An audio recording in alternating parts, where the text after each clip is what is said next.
উপরি উপরি আবেগ দিয়ে কোনো লাভ নাই, ফ্যান্টাসি দিয়ে দিন কায়েম হবে না। কিসের এত ফ্যান্টাসি? কেন দরকার এত ফ্যান্টাসি?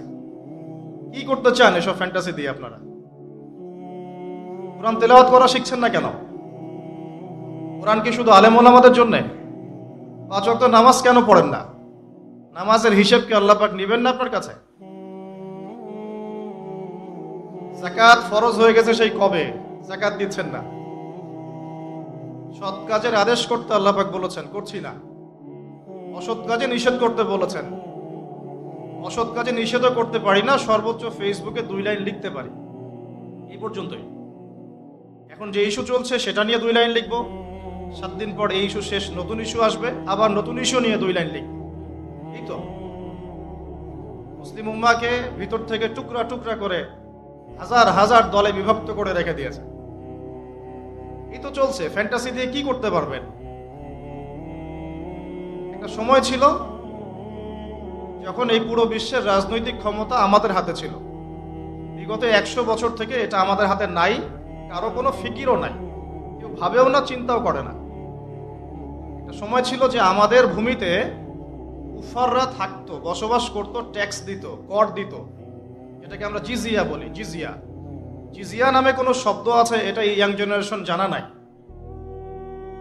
ওরা আমাদের রাষ্ট্রে থাকতো ট্যাক্স দিয়ে, কর দিয়ে। এখন আমরা ওদের কাছ থেকে একটা লোন পাওয়ার জন্য কত প্রসেস করি, লবিং করি, ওয়ার্ল্ড ব্যাংকে গিয়ে, IMF এ গিয়ে 5%, 6%, 10%, 12% এত সুদ দিতে হবে, ওরা শর্ত আরোপ করে, আমাদেরকে মেনে নিতে হয়, আমরা বাধ্য হই। আমাদের কোনো ফিকিরই নাই আমরা কোন জাতি ছিলাম, এখন কোন জাতি হয়েছে। এক সময় পুরো বিশ্বের অর্থনীতি আমরা নিয়ন্ত্রণ করতাম, এখন তাদের অনুদানের উপর ডিপেন্ড হয়ে থাকতে হচ্ছে আমাদেরকে। এক সময় পুরো বিশ্বের শিক্ষার ভিত্তি গড়েছিলাম আমরা। যে কোনো একটা সাবজেক্ট বলেন এবং সেই সাবজেক্টের গোড়ায় চলে যান, ফিলোসফি, অ্যাস্ট্রোনমি, কেমিস্ট্রি, অ্যাস্ট্রোফিজিক্স বা নর্মাল ফিজিক্স অথবা মেডিকেল সায়েন্স, যে কোনো সাবজেক্টের নাম বলেন, তার গোড়ায় যান, দেখবেন আপনি মুসলিম মনীষীদেরকে পাবেন যারা এই বিশ্বটাকে গড়ে দিয়েছিল। এখন আমাদেরকে শিক্ষানীতি ধার করতে হচ্ছে মানুষের কাছ থেকে, পশ্চিমাদের কাছ থেকে। না আমরা আমাদের জেনারেল লাইনে এমন কোনো বিজ্ঞানী তৈরি করতে পারছি যারা মিসাইল তৈরি করতে পারে, আর না আমরা মাদ্রাসায় এমন মুহাদ্দিস তৈরি করতে পারছি যারা ইমাম বুখারী হতে পারে। এখন আমরা পড়ে আছি সেলফি নিয়ে, শোডাউন নিয়ে, ফেসবুকে স্ট্যাটাস নিয়ে, আর একে অপরের কাদা ছোড়াছুড়ি। ঘরের পাশে আগুন লেগেছে, এই আগুন লাগা অবস্থাতেও মানুষ লড়াই করছে, হাতটা বাঁধবে কোথায়। ঘরের পাশে আগুন লেগে গেছে অলরেডি, এই আগুন বিগত 100 বছরেই লেগেছে। পশ্চিমারা মুসলিমদের বিরুদ্ধে একটা অঘোষিত ক্রুসেড রচনা করেছে। অঘোষিত ক্রুসেড, কখনো সামরিকভাবে হস্তক্ষেপ করে, কখনো অর্থনৈতিকভাবে অবরোধ আরোপ করে, কখনো বাণিজ্যের উপরে চাপ দেয়, কখনো ইনফ্লেশন দেয়, টাকার মান কমে যায়, কখনো সুদের জালে আবদ্ধ করে, কখনো মুসলিম মুসলিম ভাইকে লাগিয়ে দেয় মারামারিতে। আর আমরা এগুলোর নাম দিয়ে দিই ডেমোক্রেসি, ডেমোক্রেটিক সিস্টেম আমরা নাম দিয়ে দিই, কিন্তু মুসলিম মুসলিম ভাই মারামারি করে। আমার কথা একদম স্পষ্ট এবং ক্লিয়ার। আপনার যদি পছন্দ না হয় অন্তত শুনে যান, শুনে যান। আজ থেকে 10-20 বছর পর আপনি নিজেই বুঝতে পারবেন। আর কোনো কথা ফোর্সফুলি চাপিয়ে দেওয়ার ক্ষমতা আমার নাই, বা আমাদের কারো কাছেই নাই। নবী সাল্লাল্লাহু আলাইহি ওয়াসাল্লামের একটা হাদিস খালি মাথায় রেখে আমাদেরকে সামনে যেতে হয়। আল্লাহর নবী সাল্লাল্লাহু আলাইহি ওয়াসাল্লাম বলেছেন, কোন নবী যাকে আপনাকে কবরে দেখানো হবে, আমাকে কবরে দেখানো হবে, তিনি বলেছেন, মান রাআ মিনকুম মুনকারান, তোমাদের মধ্যে যে কেউ যদি মুনকার কোনো কাজ দেখে, অন্যায় গর্হিত কিছু দেখে, ফালইউগাইয়ির, সে যেন অবশ্যই এটাকে প্রতিহত করে, বিয়াদিহি, তার হাত দিয়ে, যদি সামর্থ্য থাকে তার হাত দিয়ে যেন প্রতিহত করে। এটা আমাদের নাই, যাদের কাছে সুপ্রিম অথরিটি তাদের কাছে আছে। সে যদি তার দায়িত্ব পালন না করে, আল্লাহ পাক তাকে ধরবেন। মাল্লাম ইয়াস্তাতি, যে ব্যক্তি হাত দিয়ে প্রতিহত করার ক্ষমতা রাখে না, ফালইউগাইয়ির বিলিসানিহি, তাহলে সে যেন তার লিসান বা জবান দিয়ে এটা প্রতিহত করে, প্রতিবাদ করে। অন্তত এতটুকু আলেম ওলামাদের আছে, উস্তাজ বক্তা দায়ীদের আছে, তারা এটা করতে পারে। 3, ইল্লাম ইয়াস্তাতি', যদি কেউ মুখ দিয়েও প্রতিবাদ করতে না পারে, ফালিয়ুগাইয়ির বিকলবিহি, অথবা সে যেন মনে মনে এটাকে ঘৃণা করে। ওয়াযালিকা আদআফু মিনাল ঈমান, এটা হচ্ছে ঈমানের সবচেয়ে নিচু স্তর, এর নিচে ঈমানের কোনো স্তর বাকি নাই। এই হাদিসটা সামনে রাখলে চলমান বিশ্বের এই বিষয়গুলো নিয়ে কথা তো আমাদেরকে বলতে হবেই। ব্যক্তিগত জীবন থেকে শুরু করে বৈশ্বিক জীবন পর্যন্ত যে অরাজকতাগুলো চলছে, এগুলোকে তো ফাইন্ড আউট করে আপনার সামনে উপস্থাপন করতে হবে। এরপরে আপনারা শুনবেন, বুঝবেন, আমল করবেন এবং যার যার কাজের সিদ্ধান্ত নেবেন।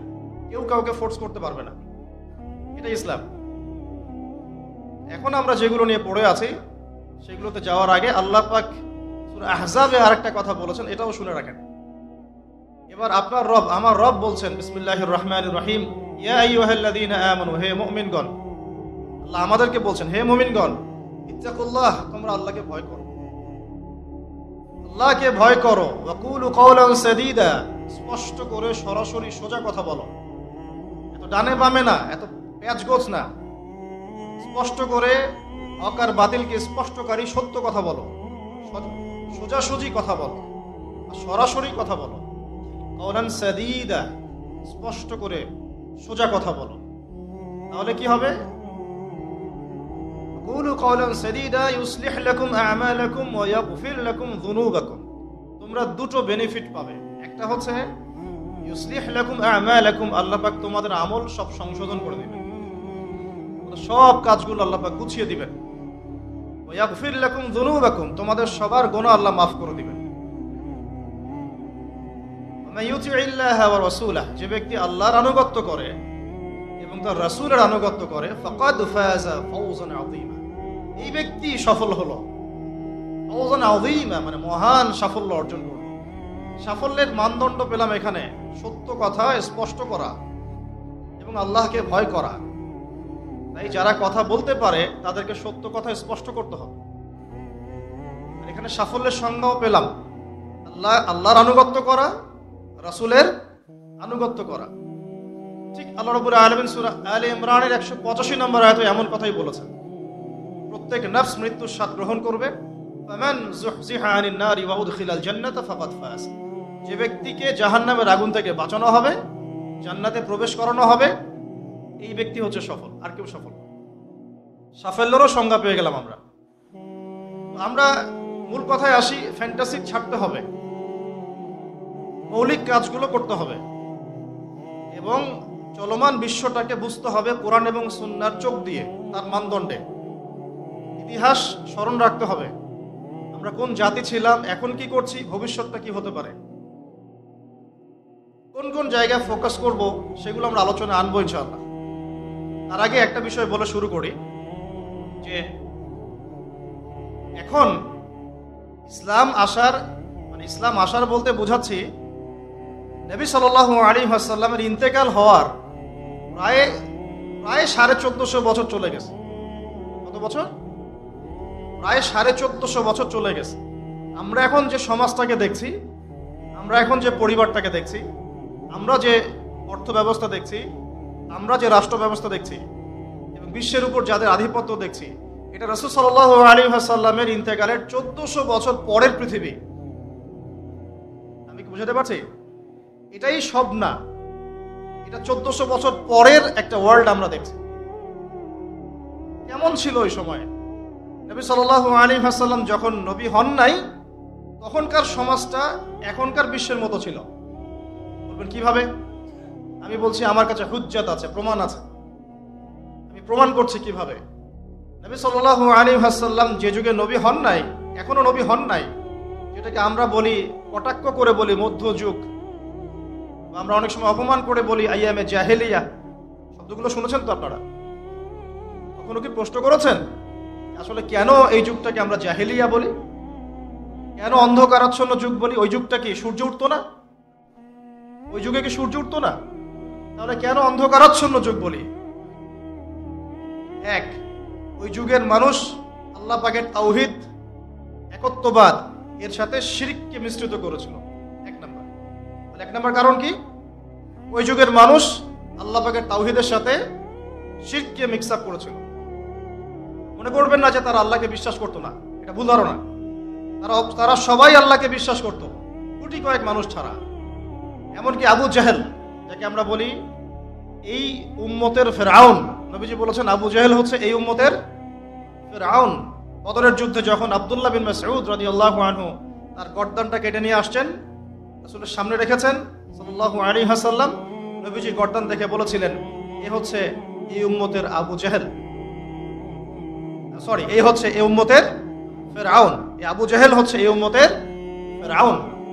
ফেরাউনের চেয়ে বড় কোনো কাফের নাই, এখনো নাই, ছিলও না, আসবেও না ইনশাআল্লাহ। তো এই আবু জাহেল যখন বদরের যুদ্ধ করতে যাচ্ছিল, তখন সে প্রথমে কাবা ঘরে গিয়েছে। কোথায় গিয়েছে?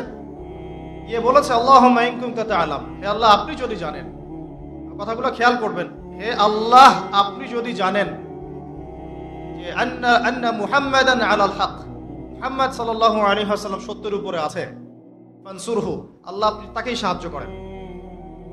বুঝাতে পারলাম?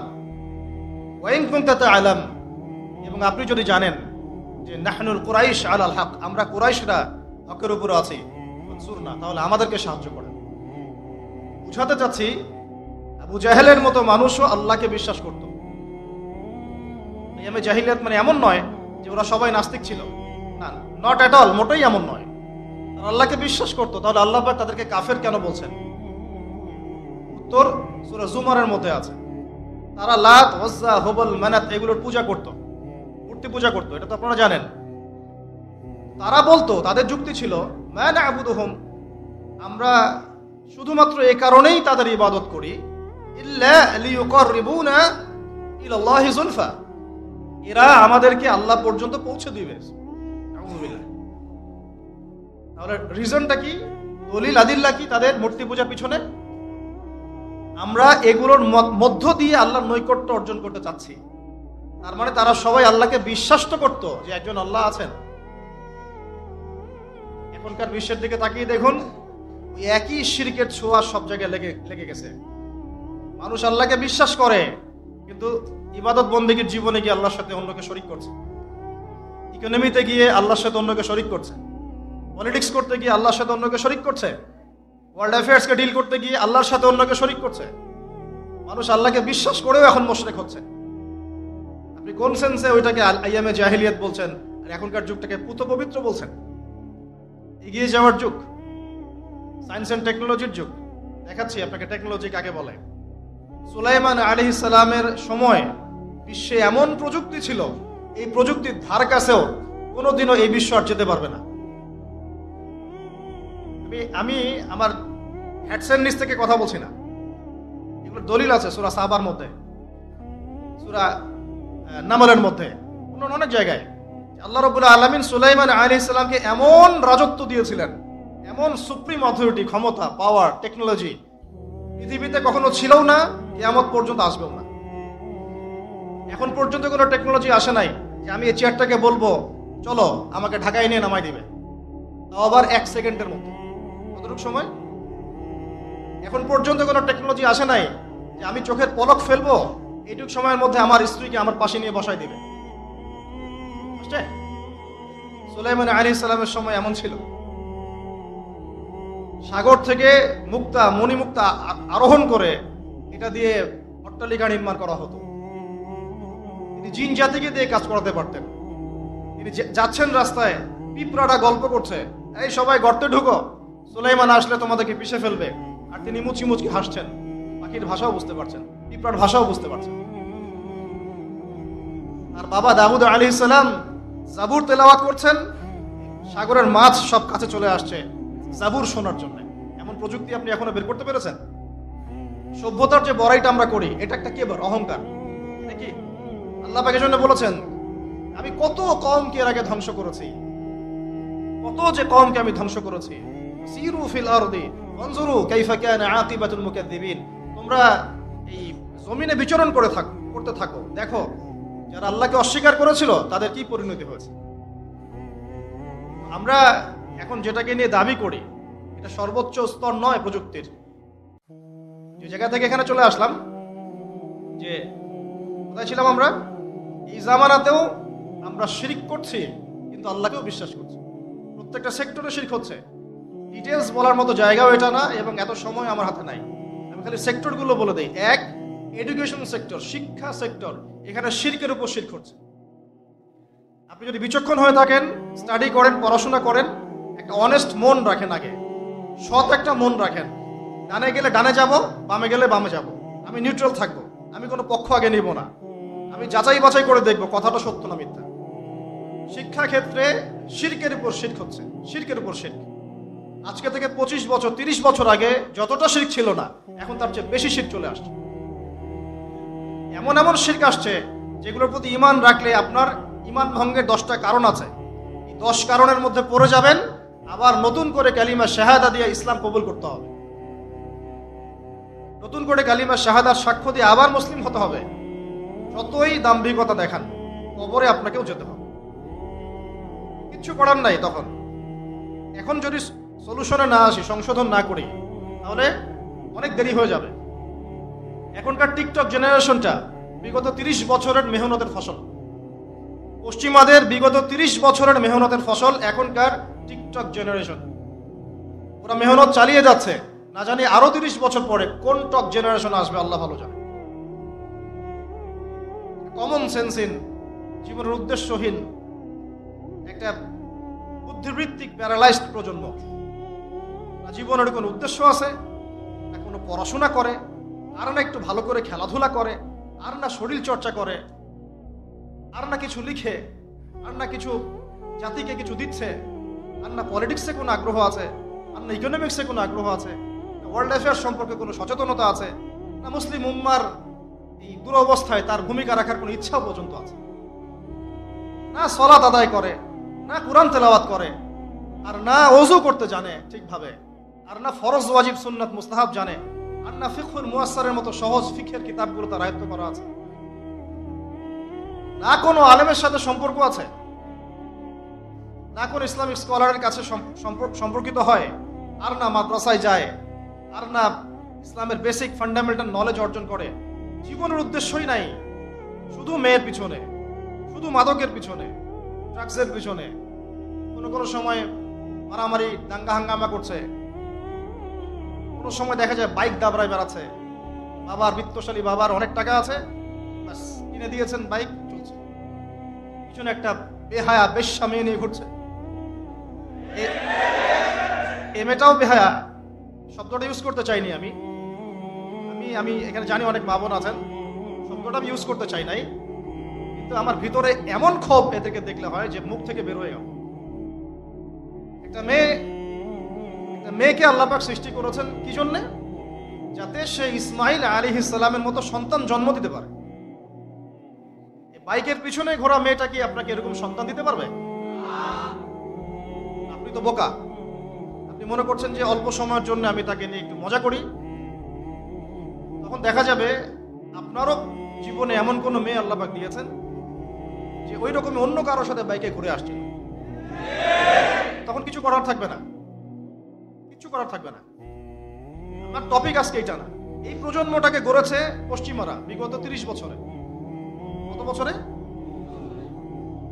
এখন যে এডুকেশন সিস্টেমটা চলছে, এটা যদি এভাবেই চলতে থাকে, আপনি আর 20 বছর পরে এমন একটা প্রজন্ম পাবেন যাদেরকে যদি আপনি চ্যালেঞ্জ করতেছি, যাদেরকে যদি আপনি নতুন করে কোনো মুক্তিযুদ্ধে পাঠান, গুলি খেয়ে ফেরত আসবে, একটাকে মারতেও পারবে না। না দেশের প্রতি কোনো মহব্বত আছে, না উম্মার প্রতি কোনো মহব্বত আছে, না দেশের জন্য কিছু করতে পারবে, না জাতির জন্য, না উম্মার জন্য। বড় স্তর হচ্ছে উম্মার জন্য। সবচেয়ে বড় স্তর কি? উম্মার জন্য, যে পুরো মুসলিম উম্মা একটা জাতি, আমি এমন একজন বড় নেতা হব যে পুরো মুসলিম উম্মার জন্য কাজ করব। এই যে চেতনা, জাজবা, পরিশ্রম, অধ্যাবসায়, একটা ভিশন, প্যারেন্টিং, একটা কনস্ট্রাকটিভ সিলেবাসে পড়াশোনা করা, তারবিয়াত, প্রশিক্ষণ, এই ধার কাছেও নাই জেনারেশন। আমরা ঢাকায় দেখি মানুষ খালি খাচ্ছে আর খাচ্ছে, সবাই বসে খায়। ফাস্টফুডের দোকান হাজার হাজার হাজার হাজার, সবাই মেয়ে ছেলে একসাথে বসে খায়, চটপটি, ফুচকা, বার্গার, পিৎজা, খাওয়াই যাবে এদের কাজ। রাস্তায় ফুটপাতে পাটি বিছায় বসে খাওয়া দাওয়া করতেছে, সবাই খাচ্ছে। গল্পগুজব করছে, গোল গোল হয়ে বসে বসে মোবাইলে কি জানে করতেছে, গোল হয়ে 10 জন বসে আছে একসাথে। যেই মুহূর্তে ধরেন যে মুসলিম উম্মার একটা অঞ্চলে একটা বোমার আঘাতে 500 জন শিশুকে হত্যা করা হয়, ওই মুহূর্তে বসে সে হাসাহাসি করতেছে। ওই মুহূর্তেও তার কোনো ফিকির নাই, নামাজের সেজদায় একটু দোয়া করব, আমি আল্লাহর দিকে ফিরে আসি, ওগুলো অনেক দূরের কথা, বাদ দেন। এতটুকু ফিকির, আচ্ছা আমি দুনিয়াতে আছি কেন, আমি দুনিয়াতে এসেছি কেন? এক সময় তো আমি ছিলাম না, আবার এক সময় আমি থাকবো না। কেউ এসে চিরস্থায়ী হতে পারে নাই, আমরাও পারবো না। আল্লাহ পাক আমাদেরকে সৃষ্টিটা করলেন কেন? আমার কাছে আমার রব কি চান? আমি যদি না থাকতাম তাহলে আমার পরিবার চলতো কিনা, আমার সমাজটা চলতো কিনা, আমার শিক্ষা ব্যবস্থাটা চলতো কিনা, আমার দেশটা চলতো কিনা, এই বিশ্বের ঘূর্ণন চলতো কিনা, আর্নিক গতি চলতো কিনা, থেমে যেত? উত্তর না। আমি না থাকলে আর্নিক গতি থামতো না, আমি না থাকলে আমার পরিবার থেমে থাকতো না, আমার সমাজ থেমে থাকতো না, এই মসজিদ থেমে থাকতো না, এই রাজনীতি থেমে থাকতো না, অর্থনীতি থেমে থাকতো না, দেশও থেমে থাকতো না, উম্মাও থেমে থাকতো না। তাহলে আল্লাহ পাক আমাকে কেন সৃষ্টি করলেন? আমার কি রোল আছে এখানে, আমার কি ভূমিকা? এই এতটুকু চিন্তা করার মতো আমাদের জেনারেশন আমরা পাচ্ছি না। আপনারা ফোন বের করে ছবি তুলতেছেন, ভাবেন এগুলো নিয়ে। আমাকে দিয়ে কি করবেন? আমাদের তো কিচ্ছু করার নাই এই কথাগুলো বলা ছাড়া, কথাগুলো বলা বা সচেতনতা তৈরি করা ছাড়া আমাদের হাতে কিছুই করার নাই। Not at all, absolutely nothing, কিচ্ছু করার নাই। এইসব ফ্যান্টাসি দিয়ে লাভ নাই। আপনাদের মধ্য থেকে জেনারেশন তৈরি করতে হবে, আপনাদের মধ্য থেকে আলেম তৈরি করতে হবে, আপনাদের মধ্য থেকে কারি, হাফেজ, দাঈল আল্লাহ এবং উম্মার নেতৃত্ব প্রদানকারী জেনারেশন তৈরি করতে হবে। এইসব চেয়ারে বসে কয়জন? সারা বাংলাদেশে হয়তো 50 জন, 100 জন। এই 100টা মানুষ ইউনাইটেড না, তারাও বিক্ষিপ্ত। 16 কোটি মুসলিমের দেশ বলছেন, 16,000 দলে বিভক্ত। এর মধ্যে সবচেয়ে বিশুদ্ধ যেটাকে আমরা মনে করি, সেখানেও দেখবেন যে আরো 10টা 20টা দল হয়ে বসে আছে। এর বাইরে গিয়ে আবার যারা বললো না তারা বিশুদ্ধ নয়, আমরাই সবচেয়ে বিশুদ্ধ, ওদের মধ্যেও 10টা দল হয়ে গেল। না তারা ইউনাইটেড, না তারা মানে আমরা, না আমরা ইউনাইটেড, না আমাদের কোনো আমিরুল মুমিনিন আছে যিনি সবাইকে একটা জায়গায় নিয়ে দিনের কিছু খেদমত নিবেন, থাকবে, শুনলাম মানলাম আনুগত্য করলাম, এমন থাকবে? নাই। না কোনো ইকোনমিক বেস, না কোনো স্বতন্ত্র মিডিয়া, না স্বতন্ত্র প্রযুক্তি, না কোনো স্বতন্ত্র মানে পলিটিক্যাল প্ল্যাটফর্ম। অনেকেই দৌড়াচ্ছেন পশ্চিমাদের তন্ত্রমন্ত্রের পিছনে, এটাও নেক্সট স্রোতে ধোকা খাচ্ছেন। আমি আমার কথা স্পষ্ট করে বলে দিলাম, এটাও নেক্সট স্রোতে ধোকা খাচ্ছেন। এটা তাদের জন্য শোভা পায় যারা ধর্ম এবং রাজনীতি আলাদা করে চিন্তা করেন। ওইটা একটা জিনিস, এটা একটা জিনিস, সে তার মতো রাজনীতি করছে, এটা তাদের জন্য শোভা পায়। যাদের কাছে কোরআন আছে, যাদের কাছে হাদিস আছে, নবীর সুন্নাহ আছে, তারা যখন এই ড্রেনের মধ্যে নেমেছে তখন ইসলামের খেদমতের জায়গায় ক্ষতিও বেশি হয়ে যাচ্ছে। কোনো সময় কিছু কিছু বেনিফিট হয়তো আপনি পাচ্ছেন, মনে করছেন এই অল্প অল্প বেনিফিটে হয়তো অনেক কিছু হয়ে যাবে, ভুল ধারণা। একটাই উপায়, একটাই মানহাজ, একটাই পথ পদ্ধতি, নবী সাল্লাল্লাহু আলাইহি ওয়াসাল্লামের সিরাত। নবী সাল্লাল্লাহু আলাইহি ওয়াসাল্লামের সিরাত, তার জীবনী। এই জীবনী আমাদেরকে শেখাবে কিভাবে ইসলাম শূন্য থেকে একদম আসমানে উঠেছে, কিভাবে ইসলাম একদম শিকড় থেকে শেকড়ে গিয়েছে, শেখাবে সিরাত, নবী সাল্লাল্লাহু আলাইহি ওয়াসাল্লামের জীবনী। ইয়াং জেনারেশনকে জিজ্ঞাসা করেন কতজন পড়েছে সিরাত। ওইখান থেকেই আপনাকে কথা বলছিলাম, ওই যুগটাকে কেন জাহিলি যুগ বলেন, এত কেন টিটকারি করি, এত কেন তাকে ধিক্কার দেই? কারণ ওই যুগে শিরক ছিল, শিরক একবার। এখনকার বিশ্বে শিরক একবার দিয়ে ভর্তি। কোন কোন সেক্টরে বলছিলাম, এডুকেশনে আছে শিরক, ইকোনমিক্সেও শিরক আছে। এটা বোঝার জন্যে অনলাইনের ব্রাদার্স সিস্টার্সরা আপনাকে হেদায়েত দিতে পারবে। এটা বোঝার জন্য আপনাকে এমন স্কলারশিপের কাছে আসতে হবে যারা কোরআন এবং হাদিসকে দিয়ে বর্তমান ইকোনমিকে ডিল করতে পারে। শুধু সেকুলার ইকোনমি আর শুধু ইসলামিক ইকোনমি দিয়েও হবে না, দুটোকে কম্বাইন করতে পারে যারা, এ ধরনের স্কলারশিপের কাছে আসেন, আপনাকে বুঝিয়ে দিবে এখানে অর্থনীতির মধ্যে শিরক আছে কোথায় কোথায়। কেউ কি আপনাদেরকে বুঝাতে সক্ষম হয়েছিল আজকে থেকে 10 বছর আগে আপনি যে পেপার মানি ইউজ করছেন এর মধ্যেও রিবা আছে, সুদ আছে। আমরা যে ইলেকট্রনিক মানিগুলো ইউজ করছি এর মধ্যেও রিবা আছে, সুদ আছে। রিবা মানে কি? রিবা সমান সমান নিজের মায়ের সাথে সেক্স করা। আর কোনো ভাষা আমার কাছে নাই। আমার কথাটা আপনার কলিজার ভিতর দিয়ে ঢুকে একদম মগজ দিয়ে বের হয়ে যাওয়া উচিত। রিবা, সুদ ইজ ইকুয়াল টু নিজের মাকে বিয়ে করা, নিজের মায়ের সাথে ব্যভিচার করা, নিজের মাকে বিছানায় নেওয়া, নিজের মায়ের সাথে সেই কাজ করা যে আমি আমার স্ত্রীর সাথে করি। আমার কথা না, এই কথাটা বলে গেছেন আপনার নবী। আমার নবী না বলে আপনারই নবী বললাম। আপনার নবী, আল্লাহর হাবিব, আল্লাহর হাবিব, আল্লাহর সবচেয়ে পছন্দের বান্দা, যার জন্য আল্লাহ মাকামে মাহমুদ রেখেছেন, যার জন্য হাউজে কাউসার রাখা হয়েছে, যাকে আমাদেরকে দেখানো হবে, যিনি আমাদের জন্য সুপারিশ করবেন, যিনি আমাদের জন্য সুপারিশ করবেন কাল কিয়ামতের মাঠে। তিনি বলেছেন রিবার পাপের 70টা শাখা আছে। কতগুলা? তার সবচেয়ে নিচের শাখা হলো নিজের মায়ের সাথে জেনা করা। সর্বোচ্চ পাপ কি? সূরা বাকারার 279 থেকে পড়া শুরু করেন। আল্লাহ পাক বলেন সর্বোচ্চ স্তরটা কি? রিবা। এক, রিবা সমান সমান আল্লাহর সাথে যুদ্ধ করা। দুই, রিবা সমান সমান তার রাসূলের সাথে যুদ্ধ করা। পুরো বিশ্ব এখন আল্লাহ এবং তার রাসূলের সাথে যুদ্ধ করছে। পুরো ওয়ার্ল্ডটাই, এখনকার এই ওয়ার্ল্ড, এখনকার এই যুগ, এই জেনারেশন। আইয়ামে জাহেলিয়াতের সুদটা ছিল শুধু মক্কায়, হয়তো একটু মদিনায়, হয়তো একটু আরবের জাজিরার মধ্যে, এতটুকু জায়গায়। এখন পুরা গ্লোবালাইজেশন হয়েছে এবং সবাই আমরা মাশাআল্লাহ নাউজুবিল্লাহ কোনো না কোনো ভাবে সুদ ভিত্তিক অর্থনীতির সাথে জড়িত আছে। ফেডারেল রিজার্ভ ব্যাংকের আন্ডারে, ওয়ার্ল্ড ব্যাংকের আন্ডারে, আইএমএফ এর আন্ডারে যত সেন্ট্রাল ব্যাংক আছে কেউ সুদ মুক্ত থাকতে পারবে না। আপনি গভর্নমেন্টকে দোষ দিয়েন না, গভর্নমেন্টকে দোষ দিয়ে লাভ নাই, কিছু করতে পারবেন না। শিরকের গোড়া হচ্ছে এখন ওই পশ্চিমা শক্তিটা, একদম শিরকের গোড়া, তাগুতের গোড়া, যত শয়তানি অন্যায়ের মূল গোড়াই জায়গাটা। এরা এমন ভাবে ইউনাইটেড হয়েছে, ইউনাইটেড নেশনস তো ফর্ম করেছে 1945 এর পর থেকেই, এমন ভাবে ইউনাইটেড হয়েছে, এদের স্বার্থটাই হচ্ছে পশ্চিমাদের জয় জয়কার যেন হয়, মুসলমানদের ম্যাসাকার যেন হয়। এটাই তাদের ভিশন ছিল। এই ভিশনে বিগত 100 বছর থেকে আমরা হাঁটছি আর এটাই জায়নিস্টদের ভিশন ছিল। এরা কারা? এরা ইহুদি খ্রিস্টানদের মধ্যে একটা জাতি, একটা গ্রুপ, যারা এই ওয়ার্ল্ডটাকে রুল করতে চায়, শাসন করতে চায়। এখনো চোখে আঙ্গুল দিয়ে দেখাতে হবে যে তারা ওয়ার্ল্ডকে শাসন করছে? বেশক করছে। একদিনে যদি 500 কেন 5000 বাচ্চাকেও মেরে শেষ করে ফেলে, তবুও তাদের এগেনস্টে কোনো পদক্ষেপ তারা নিবে না, কোনো পদক্ষেপ নিবে না। তারা জালেমদের বিরুদ্ধে কোনো পদক্ষেপ নিবে না, বরং তারা বলবে আমরা আমাদের মিত্রদের পাশে আছি। এরপরেও আপনাকে আমাকে দাজ্জাল চিনাতে হবে, দাজ্জালের ফলোয়ার্স চিনাতে হবে এবং ওদের এজেন্ডা আপনাকে এখনো বোঝাতে হবে।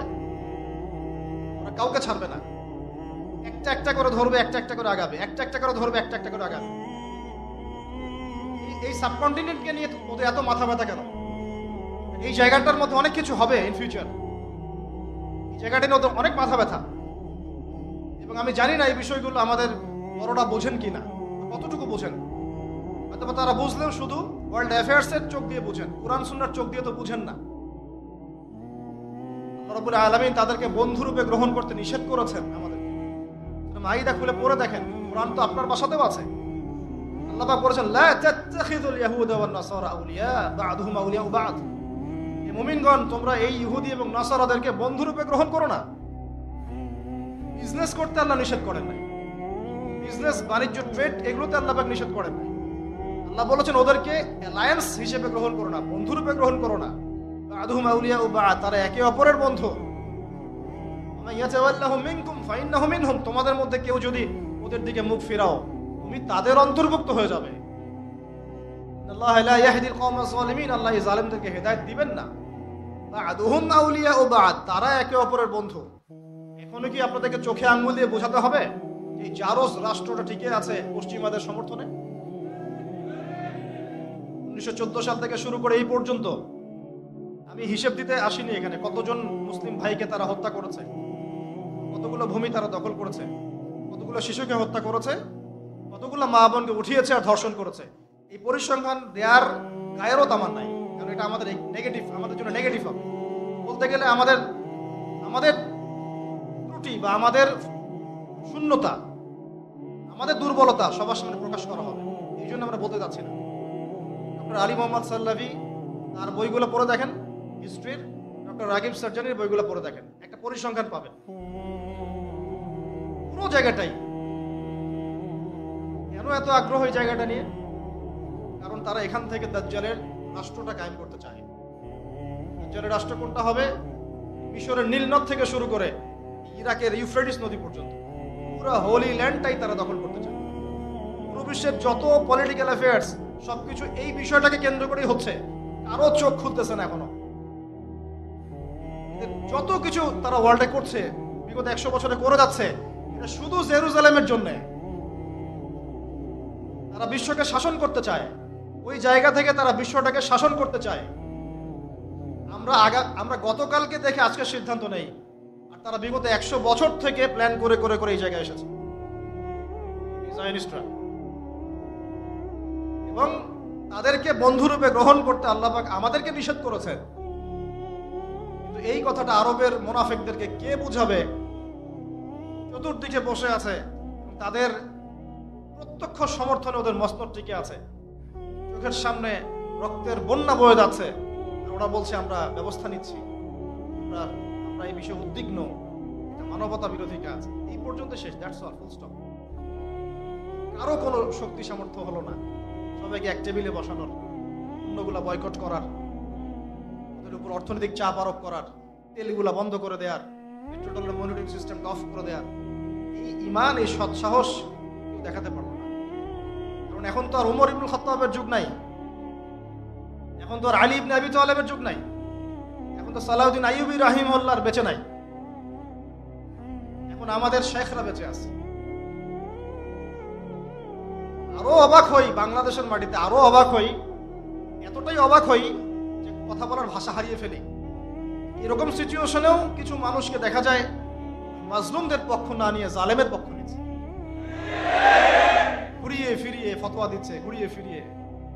সরাসরি বললেই হয় যে আমরা ইসরায়েলের টাকায় চলি, বললেই হয়। এতদূর পর্যন্ত যখন বলেছেন, এটুকু বললেই তো হয়ে যায়, নিজের অবস্থানটা স্পষ্ট হয়ে যায়। না আছে ইতিহাসের জ্ঞান, না সত্যিকার অর্থে আকীদা মানহাজের জ্ঞান আছে, আর না সত্যিকারের সিরাত বোঝে, আর না দিন কায়েমের কোনো চাসবা আছে। আমাকে একটা প্রশ্নের উত্তর দেন, যদি আল্লাহ না করুক মদিনা মুনাওয়ারায় কেউ হামলা করে, যদি আল্লাহ না করুক, ইতিহাসে কিন্তু করা হয়েছে অনেকবার, ইতিহাস পড়ে দেখবেন। এখন যদি কেউ করে, এটা কি শুধুমাত্র সৌদি আরবের অভ্যন্তরীণ সমস্যা থাকবে? ওরা সামাল দিবে, আমরা কিছু বলবো না, আমরা শুধু বলবো আমরা উদ্বিগ্ন, নিন্দা জানাই। আচ্ছা, হামলা করে যদি পুরো জায়গাটা মদিনাটা দখলই করে ফেলায় এবং মদিনাবাসীকে কাটা শুরু করে, গুলি করে ব্রাশ ফায়ার করা শুরু করে, আমরা কি বলবো এটা সৌদি আরবের অভ্যন্তরীণ সমস্যা, এটা তারা সামাল দিক। এবং তখন যদি কিছু ভাই, আরবেরই কিছু ভাই অস্ত্র নিয়ে প্রতিহত করা শুরু করে, তখন নিশ্চয়ই আমরা ওদেরকে বলবো ওদের আকীদা ঠিক নাই, মানহাজ ঠিক নাই, ওদের কাজটা ভুল, ওরা আত্মঘাতী সিদ্ধান্ত নিচ্ছে, ওরা ভুল করছে, পাগলামি করছে, নিশ্চয়ই আমরা এগুলো বলবো না। তখন যদি কেউ এরকম কথা বলতে পারে, তাকে আপনি মুনাফিক ছাড়া আর কি শব্দ বলতে পারেন? আর কিছু আছে শব্দ প্রয়োগ করেন? আরেকটা কথা বলতে পারেন, একটা হাদিসে আসছে, যখন তোমার লজ্জা থাকবে না তখন তুমি যা ইচ্ছা তাই করতে পারো। এটা হাদিস। যখন তোমার লজ্জা থাকবে না তুমি যা ইচ্ছা তাই করতে পারো, যা ইচ্ছা তাই করতে পারো। আমাকে উত্তর দেন, যদি এখন এই আক্রমণগুলো ইহুদিরা এখানে আকসায় না করে এখানে করতো, মক্কায়, এখানে মসজিদে হারাম আছে, কাবা আছে, ওখানে একটা মিসাইল ফেলতো, আমরা নিশ্চয়ই বলতাম এটা সৌদি আরবের অভ্যন্তরীণ সমস্যা, ওরা সামাল দিবে। আমরা শুধু দোয়া করব, আল্লাহ আবাবিল পাখি পাঠিয়ে ইহুদিদেরকে হত্যা করো, তাই না? আর আল্লাহ পাকও নিশ্চয়ই আবাবিল পাঠাবেন। মনে রাখবেন, এটা আবাবিল পাখি আসার যুগ নয়, এটা আবরাহার যুগ নয়। এটা আবরাহার যুগ নয় যে আবাবিল আসবে। আবাবিল পাখির নাম নয়, আবাবিল মানে ঝাঁকে ঝাঁকে, তৈরন আবাবিল। আবাবিল মানে ঝাঁকে ঝাঁকে। এটা আবাবিলের যুগ নয়, আবরাহার যুগ নয় যে আবাবিল এসে আপনাকে উদ্ধার করবে বিপদ থেকে। এটা মূসার যুগ নয় আলাইহিস সালাম, যে আকাশ থেকে মান্নার সালোয়া পড়বে। রিজিকের জন্য আপনাকেই বের হতে হবে, আল্লাহর উপর তাওয়াক্কুল করতে হবে।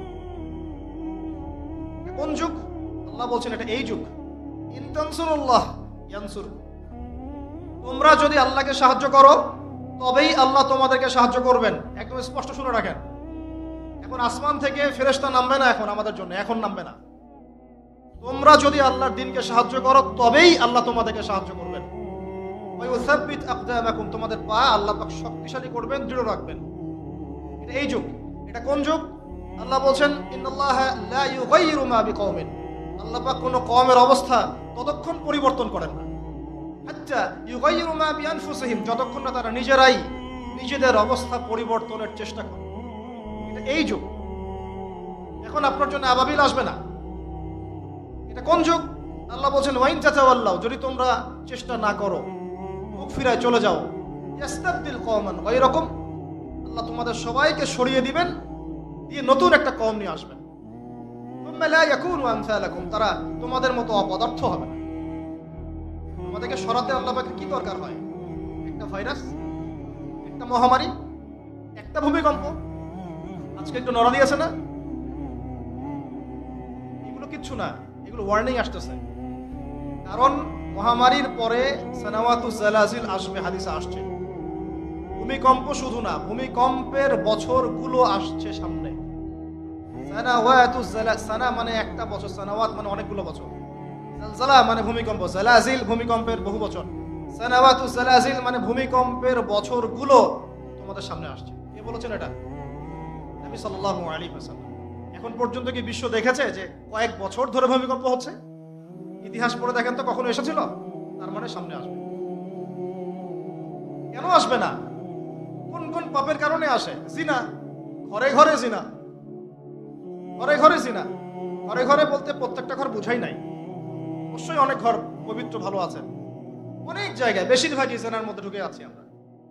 নাউযুবিল্লাহ, আল্লাহ হেফাজত করুন। মাদক, অশ্লীলতা কি কারণে আসে? বেপরদামি, বেহায়াপনা, মিউজিক্যাল ইনস্ট্রুমেন্ট, এই তো কারণগুলো তো এইগুলাই। পাপে কম দেওয়া। পৃথিবীতে সর্বপ্রথম যে কমটাকে ভূমিকম্প দিয়ে ধসিয়ে দেওয়া হয়েছে সেটা হলো কওমে মাদিয়ান। কোন কম?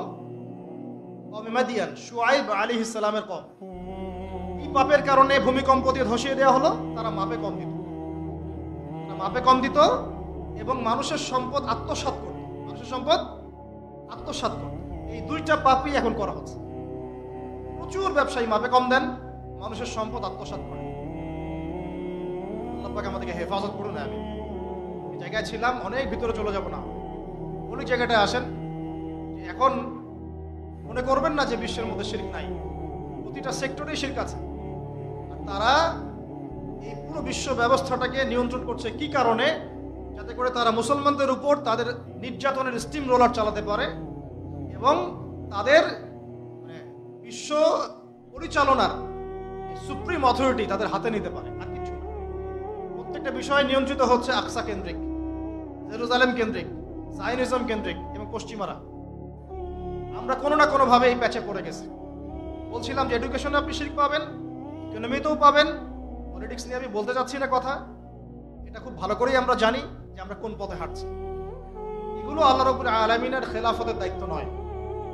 যা চলছে ওয়ার্ল্ডে, এগুলো আল্লাহ রাব্বুল আলামিনের খেলাফতের দায়িত্ব নয়।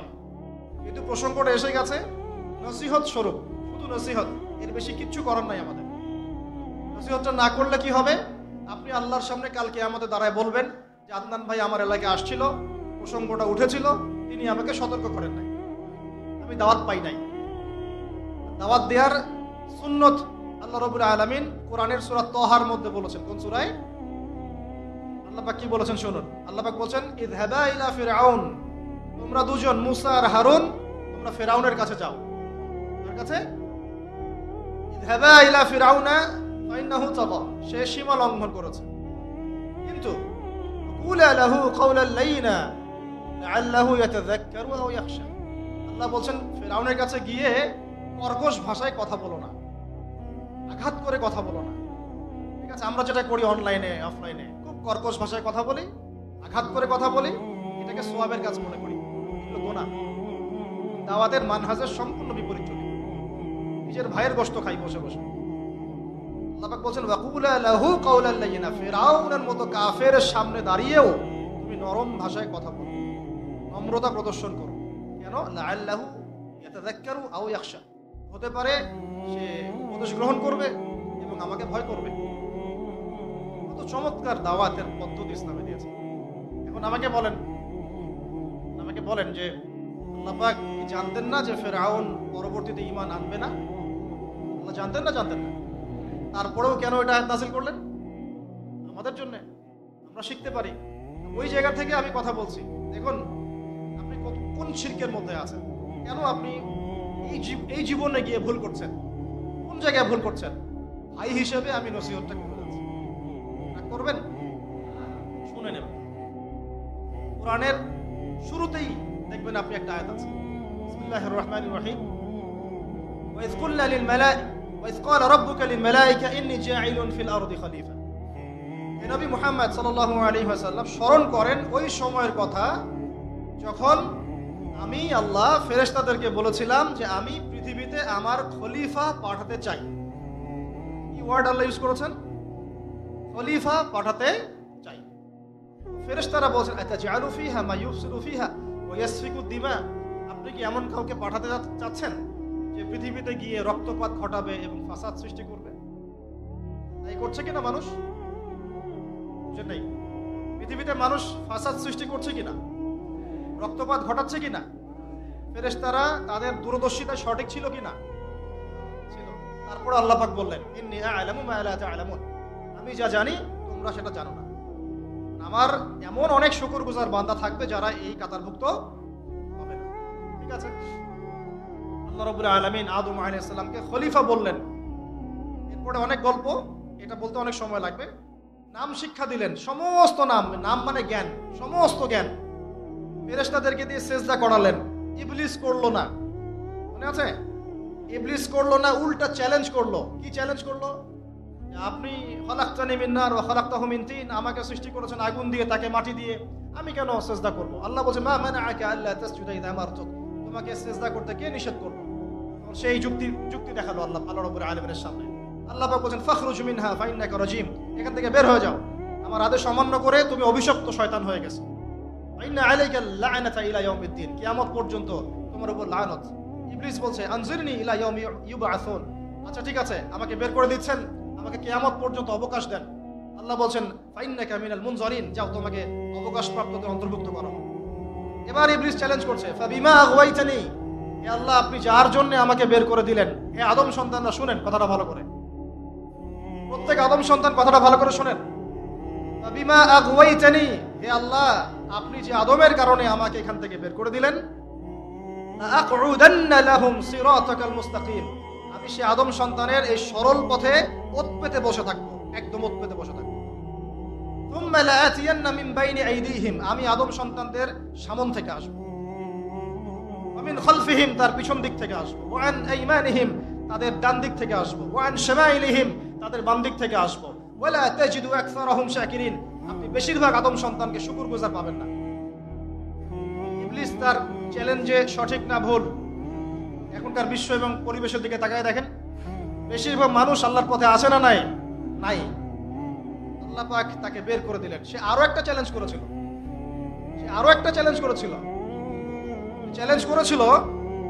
এটা আমি আজকে স্টাডি করতে গিয়ে পেয়েছি, বিকজ আজকে একটা ইস্যু আমার সামনে এসেছিল, মনে হলো যে এটার দলিলটা কোথায় বের করতে হবে। দেখলাম যে ওয়াও, এটা তো ইবলিসের চ্যালেঞ্জ।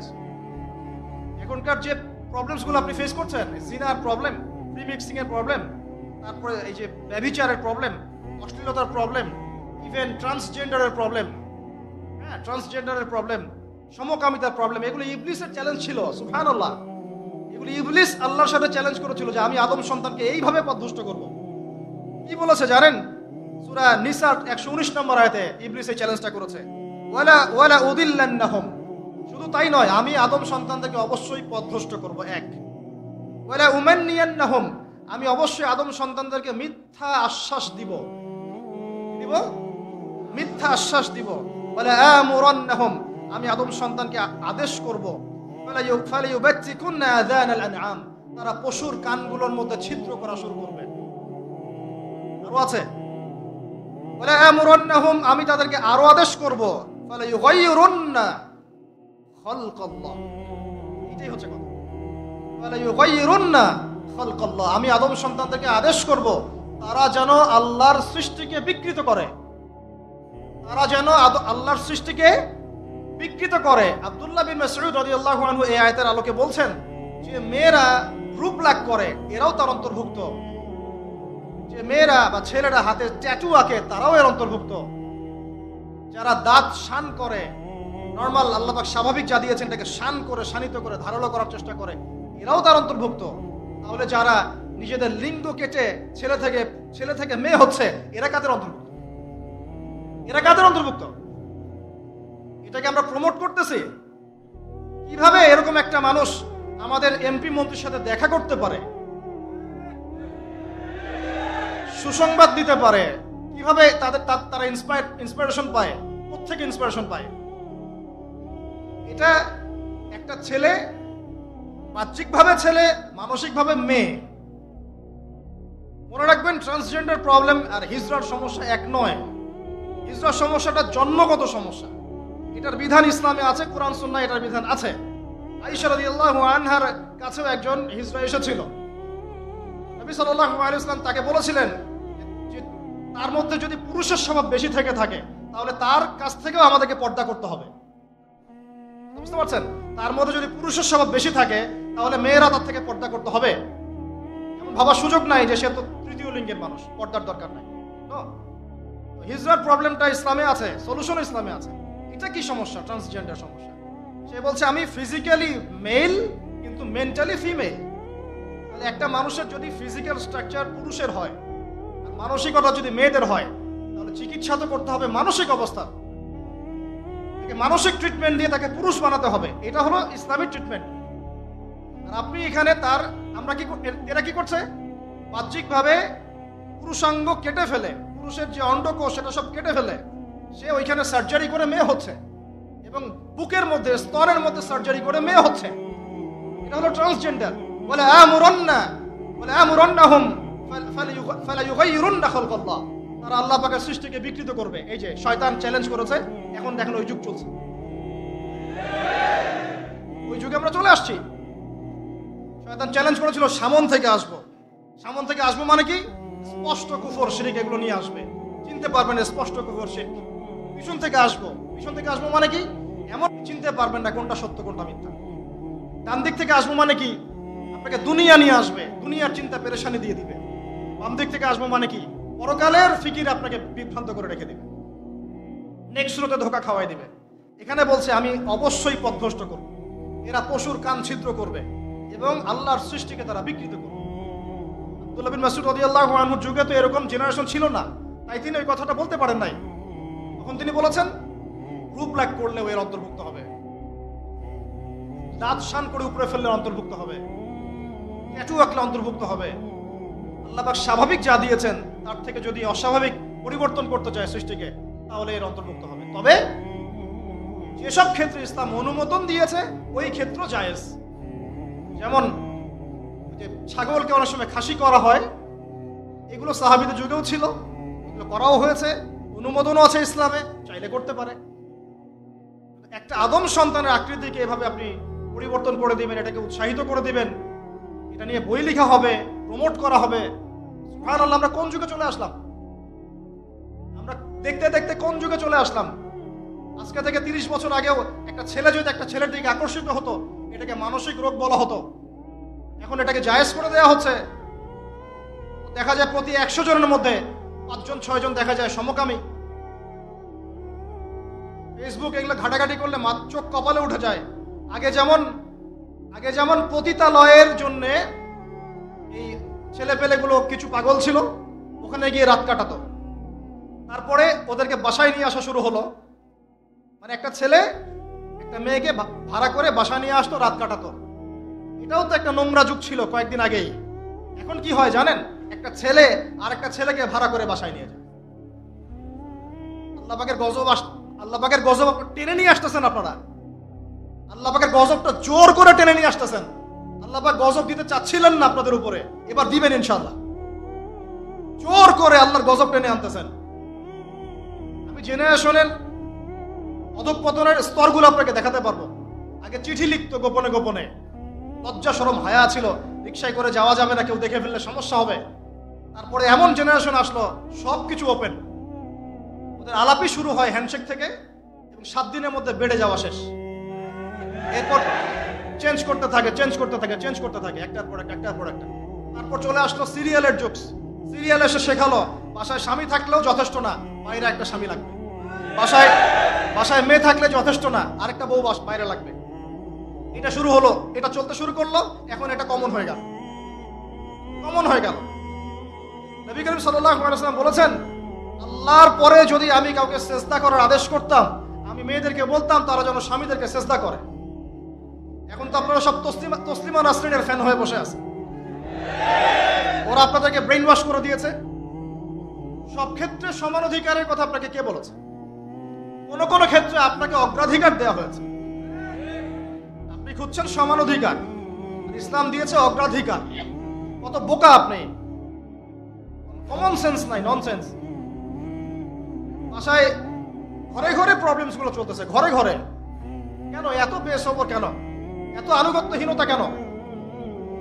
কথা শুনতে হবে, মানতে হবে, বিশ্বাস করতে হবে। সম্পর্ক শুধু ভালোবাসার বলে টিকে থাকে না। সম্পর্ক টিকে থাকে একে অপরের বিশ্বাসের ফলে, একে অপরের শ্রদ্ধাবোধের উপরে, একে অপরের সম্মান বোধ শক্তির উপরে। এগুলোর উপর সম্পর্ক টিকে থাকে। সৌন্দর্য, ভালোবাসা তো আজ আছে কাল নাই। বিশ্বাস, রেসপন্সিবিলিটি, সবর, ইতাআত, এগুলোর উপর সম্পর্ক টিকে থাকে। তখন ভালোবাসা এত লম্বা হয় যে দেখেন অনেক চাচা চাচিরা আছে এখনো বৈবাহিক সম্পর্ক হচ্ছে 40 বছর, এখন পর্যন্ত কোনোদিন ঝগড়া লাগে নাই।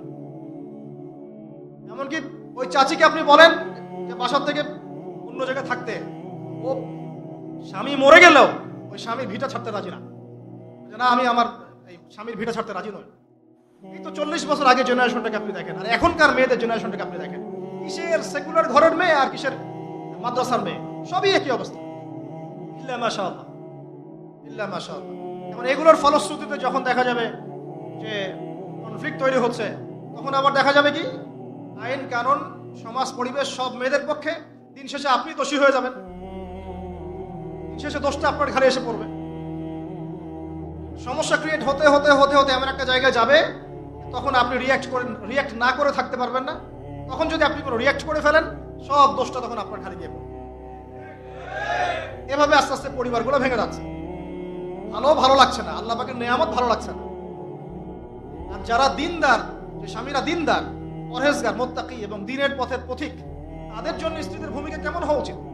স্বামীকে স্পেস দিতে হবে, তার মাথাটাকে ঠান্ডা রাখতে হবে, তাকে আল্লাহর জন্য ওয়াকফ করে দেওয়া লাগবে যে আমার স্বামী আল্লাহর জন্য, আমার স্বামী উম্মতের সম্পদ। তার যেন কোনো পেরেশানি না হয়, তাকে যেন এক গ্লাস পানিও ঢেলে খেতে না হয়। সে ওই টাইমটা যেন আল্লাহর দিকে দিতে পারে, এতে আমিও জান্নাতে যাব, সেও জান্নাতে যাবে ইনশাআল্লাহ। পরিবারগুলো এভাবে হচ্ছে না। কিছু কিছু বিষয় আমি নিজেও খুব ফেড আপ।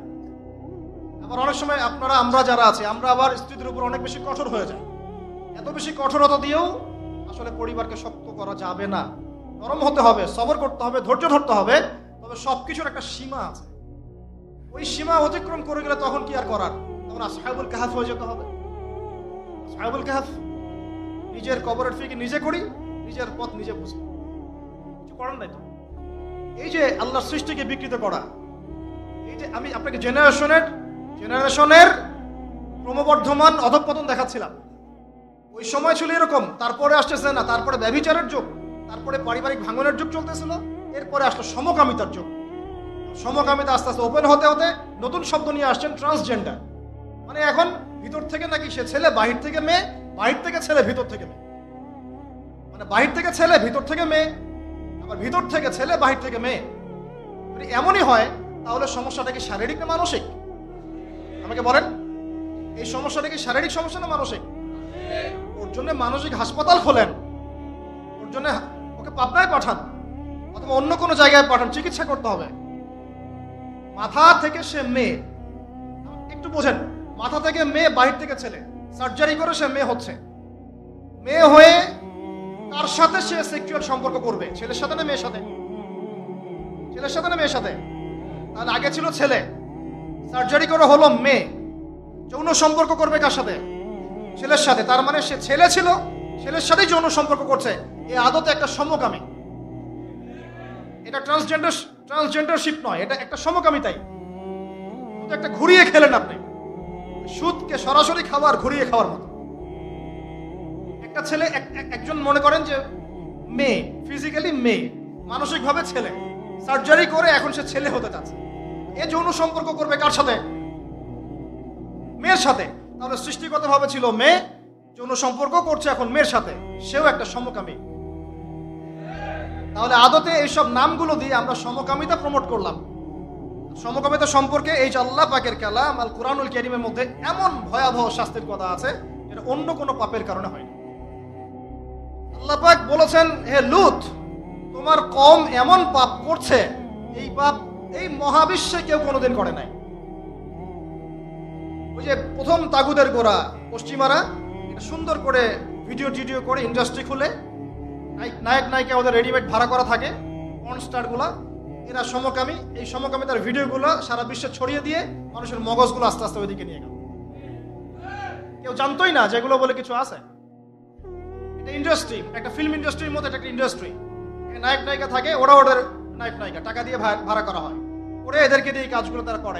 এটা তারা এনজয় করে না, শুটিং করে। তারা এগুলো এনজয় করে না, কি করে? শুটিং করে। একটা দুইটা ক্লিপ, এগুলো একদিন দুই দিনে হয় না, এটা এক সপ্তাহ ধরে, 2 সপ্তাহ ধরে, 1 মাস ধরে শুটিং করতে হয়। যারা এই পথ থেকে ফিরে আসছে তাদের বিবৃতি হচ্ছে এগুলা। নির্মম, যে করতে চায় না ওই প্যাচের মধ্যে পড়ে গেলে ওকে বিভিন্নভাবে ব্ল্যাকমেল করে করানো হয়। এই ভিডিওগুলো সারা বিশ্বে ইন্টারনেটের মাধ্যমে ছড়িয়ে দেওয়া হলো। মানুষ দেখে এগুলো শিখলো। তাই তো সমকামীও হতে পারে, একটা ছেলে একটা ছেলের সাথেও করতে পারে, একটা মেয়ে একটা মেয়ের সাথেও করতে পারে। এটা আসলো ওই কওমে লূত থেকে। আল্লাহ রাব্বুল আলামিন বলছেন, হে লূত, তোমার কওম এমন কাজ করলো যে কওম মহাবিশ্বের কেউ কখনো করে নাই।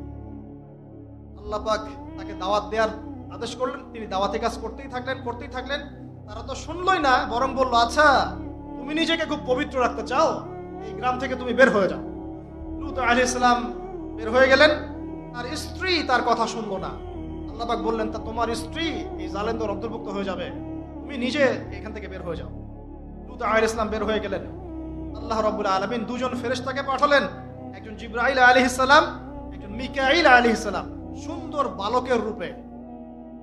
টকটকা অনেক সুন্দর বালক থাকে না, দেখতে মিষ্টি। এই বালকদের দিকে পর্যন্ত তাকাতে নিষেধ করা হয়েছে। এই বালকদের দিকে, ছোট ছোট সুন্দর ছেলের চেহারার যে বালকরা আছে, কিশোর, এদের দিকেও অনেকক্ষণ তাকায় থাকতে নিষেধ করা হয়েছে, যাতে ওদের দিকে কোনো আকর্ষণ সৃষ্টি না হয়। এখন তো বলতে লজ্জা লাগে, বিভিন্ন জায়গায় মাদ্রাসার মধ্যে এইসব ঘটনা ঘটছে। এখন এটা কি মাফ হয়ে যাবে মনে করেছেন? অন্য জায়গাতে তো হচ্ছেই, কোনো ক্ষেত্রে আমরা দেখছি যে মাদ্রাসার মধ্যে এসব ঘটনা ঘটছে। কেন? ব্যবস্থা নিতে হবে, ব্যবস্থা অবশ্যই গ্রহণ করতে হবে। প্রয়োজনে এসব আবাসিকের একটা জায়গায় গাদাগাদি করে একসাথে সবাইকে কেন রাখেন? সবার জন্য আলাদা আলাদা ঘর করতে পারলে করেন, নাহলে মাদ্রাসা করার দরকার নাই। ওদের ব্যক্তিগত লাইফ নাই, পার্সোনালিটি নাই, প্রাইভেসি নাই। একটা কম্বলের নিচে আপনি 3 জনকে ঘুম পাড়াচ্ছেন কেন? আস্তে আস্তে তো একটা সমস্যা সৃষ্টি হয়ে যেতে পারে। এটা তো পর্নোগ্রাফির যুগ এটা। তো ওই 2 জন ফেরেশতা সুন্দর বালকের রূপ ধরে এসে তাদেরকে নসিহত করতে লাগলো। এবার এই 2 জন কি করল? এই 2 জনের ব্যাপারে তারা কি বলবো জানেন? তারা লূত আলাইহিস সালামের কাছে এসে বলছে, লূত, তোমার মেহমানদেরকে আমাদের হাতে তুলে দাও। তখন লূত আলাইহিস সালাম বলছেন যে, আলাইসা মিনকুম রাজুলুন রাশীদ, আরে তোমাদের মধ্যে কি একটা ভালো মানুষও বাকি থাকলো না? আলাইসা মিনকুম রাজুলুন রাশীদ, তোমাদের মধ্যে কি একটা ভালো মানুষ আর বাকি থাকলো না? আমার মেহমানদেরকে পর্যন্ত এভাবে চাচ্ছ। হাউলাই বানাতি ইন কুনতুম ফাইলিন, যদি তোমাদের চাহিদা থেকে থাকে, আমার মেয়েরা আছে, মেয়েদেরকে বিয়ে করে নাও। সুবহানাল্লাহ, কত বড় কলিজা একটা নবীর, দেখেন কত দরদ। তোমরা পাপ কাজ থেকে দূরে থাকতে পারছো না, হালাল পথে ফিরে আসো, প্রয়োজনে আমার মেয়েদেরকে তোমাদের সাথে বিয়ে দিচ্ছি, আমাদের মেয়েদেরকে বিয়ে করে নাও। বলছে, তারা বলছে না, তুমি তো জানোই ভালো করে, ইন্নাকা লা তা'লামু মা নুরিদ, তুমি তো খুব ভালো করেই জানো আমরা আসলে কি চাচ্ছি। আর তোমাদের মেয়েদের ব্যাপারে তোমার মেয়েদের ব্যাপারে আমাদের কোনো আগ্রহ নাই, ওই ছেলে দুইটার ব্যাপারে আমাদের আগ্রহ। ওই যে ভিতর থেকে পুরুষ, বাহির থেকে মেয়ে, বাহির থেকে পুরুষ, ভিতর থেকে মেয়ে, এই তো সাইকোলজিক্যাল ব্যাপারটা এরকম না। ছেলের প্রতি আগ্রহী, মেয়ের প্রতি কোনো আগ্রহ নাই, ছেলের প্রতি আগ্রহ। এখন আল্লাহ রাব্বুল আলামিন বললেন যে সকালের জন্য অপেক্ষা করো, সকালের জন্য অপেক্ষা করো, আলাইসা সুবহু বিকরিব, সকাল কি নিকটবর্তী নয়? আল্লাহ জিজ্ঞাসা করছেন। লূত আলাইহিস সালামকে বললেন যে বের হয়ে যাও। এই যে দুজন ফেরেশতা তাদের আসল আকৃতিতে আসলেন, দুই পাখা দিয়ে ওই জায়গাটা আপনারা চিনবেন, জর্ডানের পাশে ডেড সি, মৃত সাগর, ওই জায়গাটাকে এইভাবে উঠিয়ে আসমানে উঠিয়ে, আসমান থেকে আল্লাহ পাথর বর্ষণ করে এগুলোকে রজম করলেন, থেতলা করলেন। রজম মানে কি? পাথর নিক্ষেপ করে থেতলা করে দেয়া, তারপরে এই জায়গাটাকে উল্টিয়ে দাফন করে দিলেন। এটা হলো এই ডেড সি, মৃত সাগর। এই সাগরে কেউ ডুববে না, এই সাগরে যে যাবে ভেসে থাকবে। মানে আমরা কি এই শাস্তিটাকে ডেকে নিয়ে আসতে যাচ্ছি আল্লাহর কাছ থেকে? আমরা এই শাস্তিটাকে, ওয়াল্লাহি এই শাস্তিটাকে আমরা ডেকে নিয়ে আসতেছি বাংলার মাটিতে। এই শাস্তি তো পশ্চিমারা পড়বেই, এই শাস্তিতে পশ্চিমারা পড়বেই, কারণ এইটা ওরা প্রমোট করেছে সারা বিশ্বে, এটা ওরা প্রমোট করেছে। এই জন্যই হাদিসের সাথে মিলিয়ে নেবেন, কিয়ামতের আগে আগে তিনটা বড় বড় ভূমিকম্প হবে, একটা দুইটা না, তিনটা। তার মধ্যে একটা হবে পশ্চিমা বিশ্বে, আমি এখনই বলে দিলাম। এমন ভূমিধস হবে, একটা পুরো বড় অংশের মাটিতে দেবে যাবে, ধসে যাবে। এটা সামনে আসতেছে, কারণ তারা সমকামিতার পাপটাকে সারা বিশ্বে প্রমোট করেছে, কারণ তারা সুদের ভিত্তিতে সারা বিশ্বে আল্লাহ এবং তার রাসূলের সাথে যুদ্ধ করেছে, মায়ের সাথে জেনা করেছে। আল্লাহর সাথে যুদ্ধ করে যেমন পার পাওয়া যাবে না, রাসূলের সাথে যুদ্ধ করে পার পাওয়া যাবে না, এই যে সমকামিতা প্রমোট করে, পর্নোগ্রাফি প্রমোট করে, মাদকদ্রব্য ছড়িয়ে দিয়ে সারা বিশ্বের মাজলুম মুসলমানদেরকে হত্যা করে কোনোদিন পার পাওয়া যাবে না। আল্লাহ পাক সবর করছেন, দেখছেন, কিন্তু আল্লাহ পাক ছেড়ে দিবেন না, ছেড়ে দিবেন না। এই ভূমিকম্পটা আসতেছে সামনে। আর দুইটা কোথায় কোথায়? আর একটা পূর্ব দিকে। পূর্ব দিক এখন কোন দিক? পৃথিবীর সেন্টার থেকে আপনারা হিসাব করে দেখে নেন। আর একটা বাকি থাকবে, ওইটা হচ্ছে মাঝখানে, এই যে জাজিরাতুল আরবের মধ্যে। প্রিয় ভাইরা, অনেক ভিতরে চলে গেলাম। আল্লাহ পাক আমাদেরকে এই ধরনের যাবতীয় ফিতনা ফাসাদ থেকে হেফাজত করুন। এই জেনারেশনকে সতর্ক করার জন্য কথাগুলো বললাম। আল্লাহর ওয়াস্তে জানার দিকে যায় না, সমকামিতার বিষ দাঁত উপরে ফেলবেন।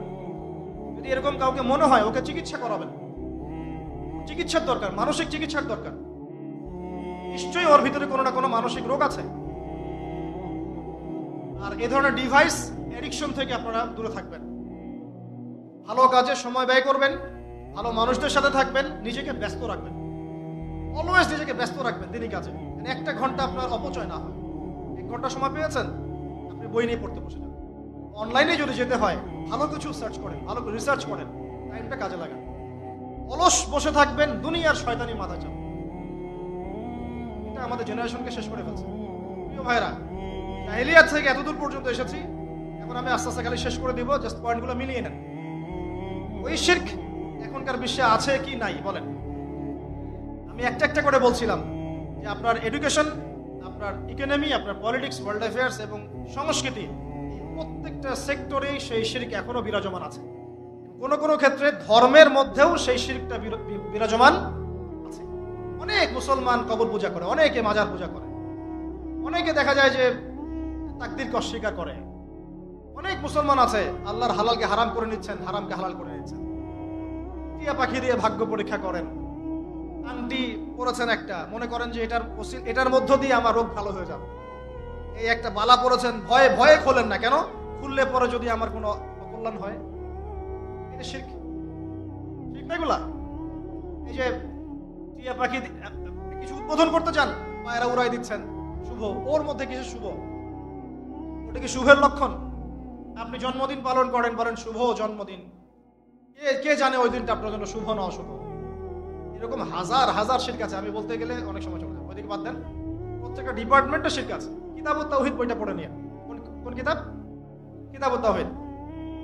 আর নসিহত যেটা করতে চাচ্ছিলাম, যে এই পুরো বিশ্বটা শিরকের উপরে আছে, আইয়ামে জাহিলিয়াতের মতোই এই সেক্টরটা সবচেয়ে বড় শিরকের মধ্যে আছে।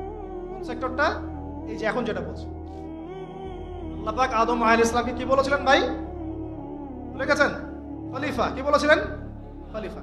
আদম আলাইহিস সালাম এইভাবে জান্নাতে থাকতে লাগলেন, শয়তান রিসিভ করলো, এই যে নেমে আসলাম পৃথিবীতে। ঠিক আছে, পৃথিবীতে নেমে আসার পরে আদম আলাইহিস সালাম কি আল্লাহ পাকের বিধান ছাড়া অন্য কোনো বিধান ফলো করেছিলেন?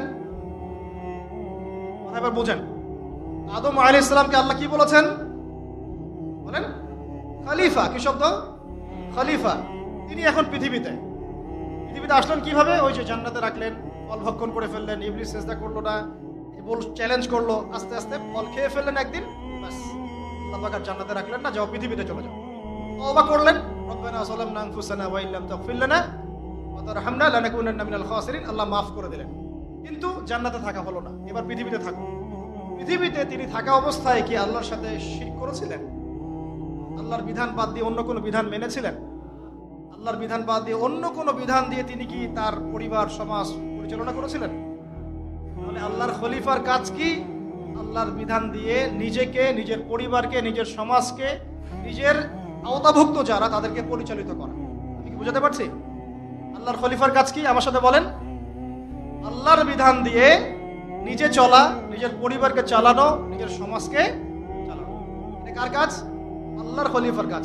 যদি আমি এখন নিজেও শয়তানের বিধান দিয়ে চলি, নিজের পরিবারকেও শয়তানের বিধান দিয়ে চালাই, নিজের সমাজটাকেও শয়তানের বিধান দিয়ে চালাই, আমি কি আল্লাহর খলিফা থাকবো না শয়তানের খলিফা হব? বোঝা যাচ্ছে কথা? আচ্ছা, এবার আল্লাহ পাক আরো একজন নবীকে খলিফা বলেছেন। বলেন কোন নবীকে? হ্যাঁ বলেন। আরো একজন নবীকে আল্লাহ পাক খলিফা বলেছেন, তার নাম দাউদ আলাইহিস সালাম। কি নাম? ওই সুলাইমান আলাইহিস সালামের বাবা। সুলাইমান আলাইহিস সালামের বাবা। এই দাউদ আলাইহিস সালাম এই জেরুজালেম থেকে 40 বছর বিশ্ব শাসন করেছিলেন। কত বছর? কোন জায়গা থেকে? এই জেরুজালেম থেকেই। তার পরবর্তীতে তার সন্তান সুলাইমান আলাইহিস সালাম, তিনিও 40 বছর বিশ্ব শাসন করেছেন এই জেরুজালেম থেকে। অচিরেই এই ইহুদিদেরকে নিয়ে আবারও 40 দিন বিশ্ব শাসন করবে মাসিহুদ দাজ্জাল। এটা লিখিত হয়ে গেছে, এবং সে এত বেশি শক্তিপ্রাপ্ত হবে যেটা অতীতে কাউকে দেওয়া হয়।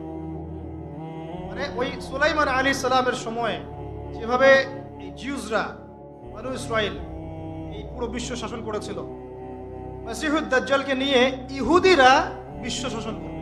বনু ইসরাইলরা নয়, ইহুদিরা। বনু ইসরাইল ইহুদি এক নয়। বনু ইসরাইল ইহুদি এক নয়। বনু ইসরাইলরা তখন হকের উপর ছিল, ইহুদিরা হকের উপর নাই। কারণ তারা দুইটা চান্স মিস করেছে। এক, তারা তাদের সত্যিকারের মাসিহকে চিনতে ব্যর্থ হয়েছে এবং তাকে হত্যার চেষ্টা করেছিল। সত্যিকারের মাসিহের নাম ঈসা আলাইহিস সালাম। তাকে তারা জারদ সন্তান বলে গালি দিয়েছিল, নাউজুবিল্লাহ। তার মাকে ব্যভিচারিণী বলে গালি দিয়েছিল, নাউজুবিল্লাহ। তাকে হত্যার চেষ্টা করেছিল, নাউজুবিল্লাহ। আল্লাহ পাক তাকে উঠিয়ে নিয়েছেন, তিনি মারা যান নাই। ওমা কাতালুহু ওমা সালাবুহু, তারা তাকে হত্যাও করে নাই, ক্রুশবিদ্ধ করে নাই। বাল রাফাআহুল্লাহু ইলাইহি, বরং আল্লাহ পাক তাকে উঠিয়ে নিয়েছেন তার কাছে। ঠিক আছে? তারা আরো অনেক নবীকে হত্যা করেছে, সূরা ইয়াসিন পড়লে বুঝতে পারবেন। আরো জাকারিয়া আলাইহিস সালামকে তারা হত্যা করেছে, ইয়াহইয়া আলাইহিস সালামকে হত্যা করেছে। এমনকি আমাদের নবী মুহাম্মদ সাল্লাল্লাহু আলাইহি ওয়াসাল্লামকেও তারা একাধিকবার হত্যার চেষ্টা করেছে। ঠিক আছে? একটা চান্স চলে গেল, তারা বনু ইসরাইল থাকতে পারলো না। 2 নম্বর চান্স ছিল তাদের নবী মুহাম্মদ সাল্লাল্লাহু আলাইহি ওয়াসাল্লামের আনুগত্য করা। আল্লাহ পাক আল্লাহর নবীকে তাদের দরজা পর্যন্ত পৌঁছে দিলেন। তাদের কেবলায় 16 মাস নামাজ পড়লাম, পড়ি নাই? তারপরেও তারা হিংসার বশবর্তী হয়ে এবং চিরায়ত তাদের চরিত্রের বশবর্তী হয়ে তারা মুহাম্মদ সাল্লাল্লাহু আলাইহি ওয়াসাল্লামকে অস্বীকার করে। তাদের 2টা চান্স বন্ধ হয়ে গেল। এরপর থেকে তারা অভিশপ্ত হলো, অভিশপ্ত। আল্লাহ পাক ওদেরকে এখন এমন একটা আযাব দিবেন, এই মাসিহুদ দাজ্জালকেই তারা সত্য মাসিহ মনে করে বসে আছে। এই মিথ্যা মাসিহকেই তারা সত্য মাসিহ মনে করে বসে আছে এবং সেই প্ল্যাটফর্ম তারা রেডি করছে। এবং এই মিথ্যা মাসিহ দাজ্জাল এদেরকে নিয়েই 40 দিন বিশ্ব শাসন করবে। যার প্রথম দিনটা হবে 1 বছরের সমান, সেকেন্ড ডে হবে 1 মাসের সমান, তৃতীয় দিনটা হবে 1 সপ্তাহের সমান, বাকি দিনগুলো হবে আমাদের দিনের মতো। কিভাবে হবে আল্লাহু আ'লাম, আমরা জানি না। আল্লাহ যা গোপন করেছেন আমরাও তা গোপন রাখি, তবে কিছু একটা তো হবে। এখন একটু ধৈর্য ধরেন, আমি শেষ করে দিচ্ছি। এখন ওই জেরুজালেম থেকেই আবার দাজ্জালকে হত্যা করে ওই ঈসা আলাইহিস সালাম আরো 40 বছর খেলাফত কায়েম করবে ইনশাআল্লাহ। কত বছর? 40 বছর। তার আগ পর্যন্ত কিয়ামত হবে না ইনশাআল্লাহ। যে পয়েন্ট থেকে ওইখানে গিয়েছি, দাউদ আলাইহিস সালাম আল্লাহ পাকের খলিফা ছিলেন। শুধু এতটুকু বোঝাচ্ছি আপনাদেরকে একজন খলিফার কাজ কি, এটা বলে আমরা কনক্লুশনে চলে যাব, ঠিক আছে? খলিফার কাজ আল্লাহ পাক বলেছেন সূরা সদে। কোন সূরায়? আল্লাহ পাক বলছেন ইয়া দাউদ, দরদ মাখা কণ্ঠে বলছেন, হে দাউদ শোনো, ইন্না জাআলনাকা খলিফাতান ফিল আরদ। আল্লাহর ওয়াস্তে যত পলিটিশিয়ান আছেন উপস্থিত এখানে, যে যেখানে দায়িত্বশীল আছেন, সবাই এই আয়াত দুটো মুখস্থ রাখবেন।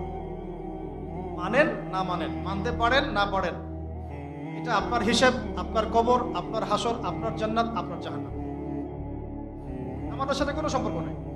জাস্ট শুনে যান খলিফার কাজ কি। আল্লাহ পাক বলেন, হে দাউদ, ইন্না জাআলনাকা খলিফাতান ফিল আরদ, আমি তোমাকে জমিনে আমার খলিফা করেছি। একটু আগে বলেছি তিনি জেরুজালেম থেকে বিশ্ব শাসন করেছেন, শুধু একটা অঞ্চল নয়। As a ruler, as a political leader, as a নবী, তিনি পুরো বিশ্ব শাসন করেছেন। কত বছর? 40 বছর। ইয়া দাউদ ইন্না জাআলনাকা খলিফাতান ফিল আরদ, হে দাউদ, আমি তোমাকে পৃথিবীতে আমার খলিফা করেছি। ফাহকুম বাইনান নাসি বিল হক, তুমি মানুষের মাঝে ন্যায় বিচার করো। কি করো? খলিফার কাজ কি? আবার বলেন, খলিফার কাজ কি? মানুষের মাঝে ন্যায় বিচার করো। ফাহকুম বাইনান নাসি বিল হক, হকের মানদণ্ডে তুমি মানুষের মাঝে বিচার ফয়সালা। আমাকে বলেন, আল কোরআনের চাইতে হক কিসের মধ্যে বেশি আছে? কত বড় কলিজা আপনার, বলেন।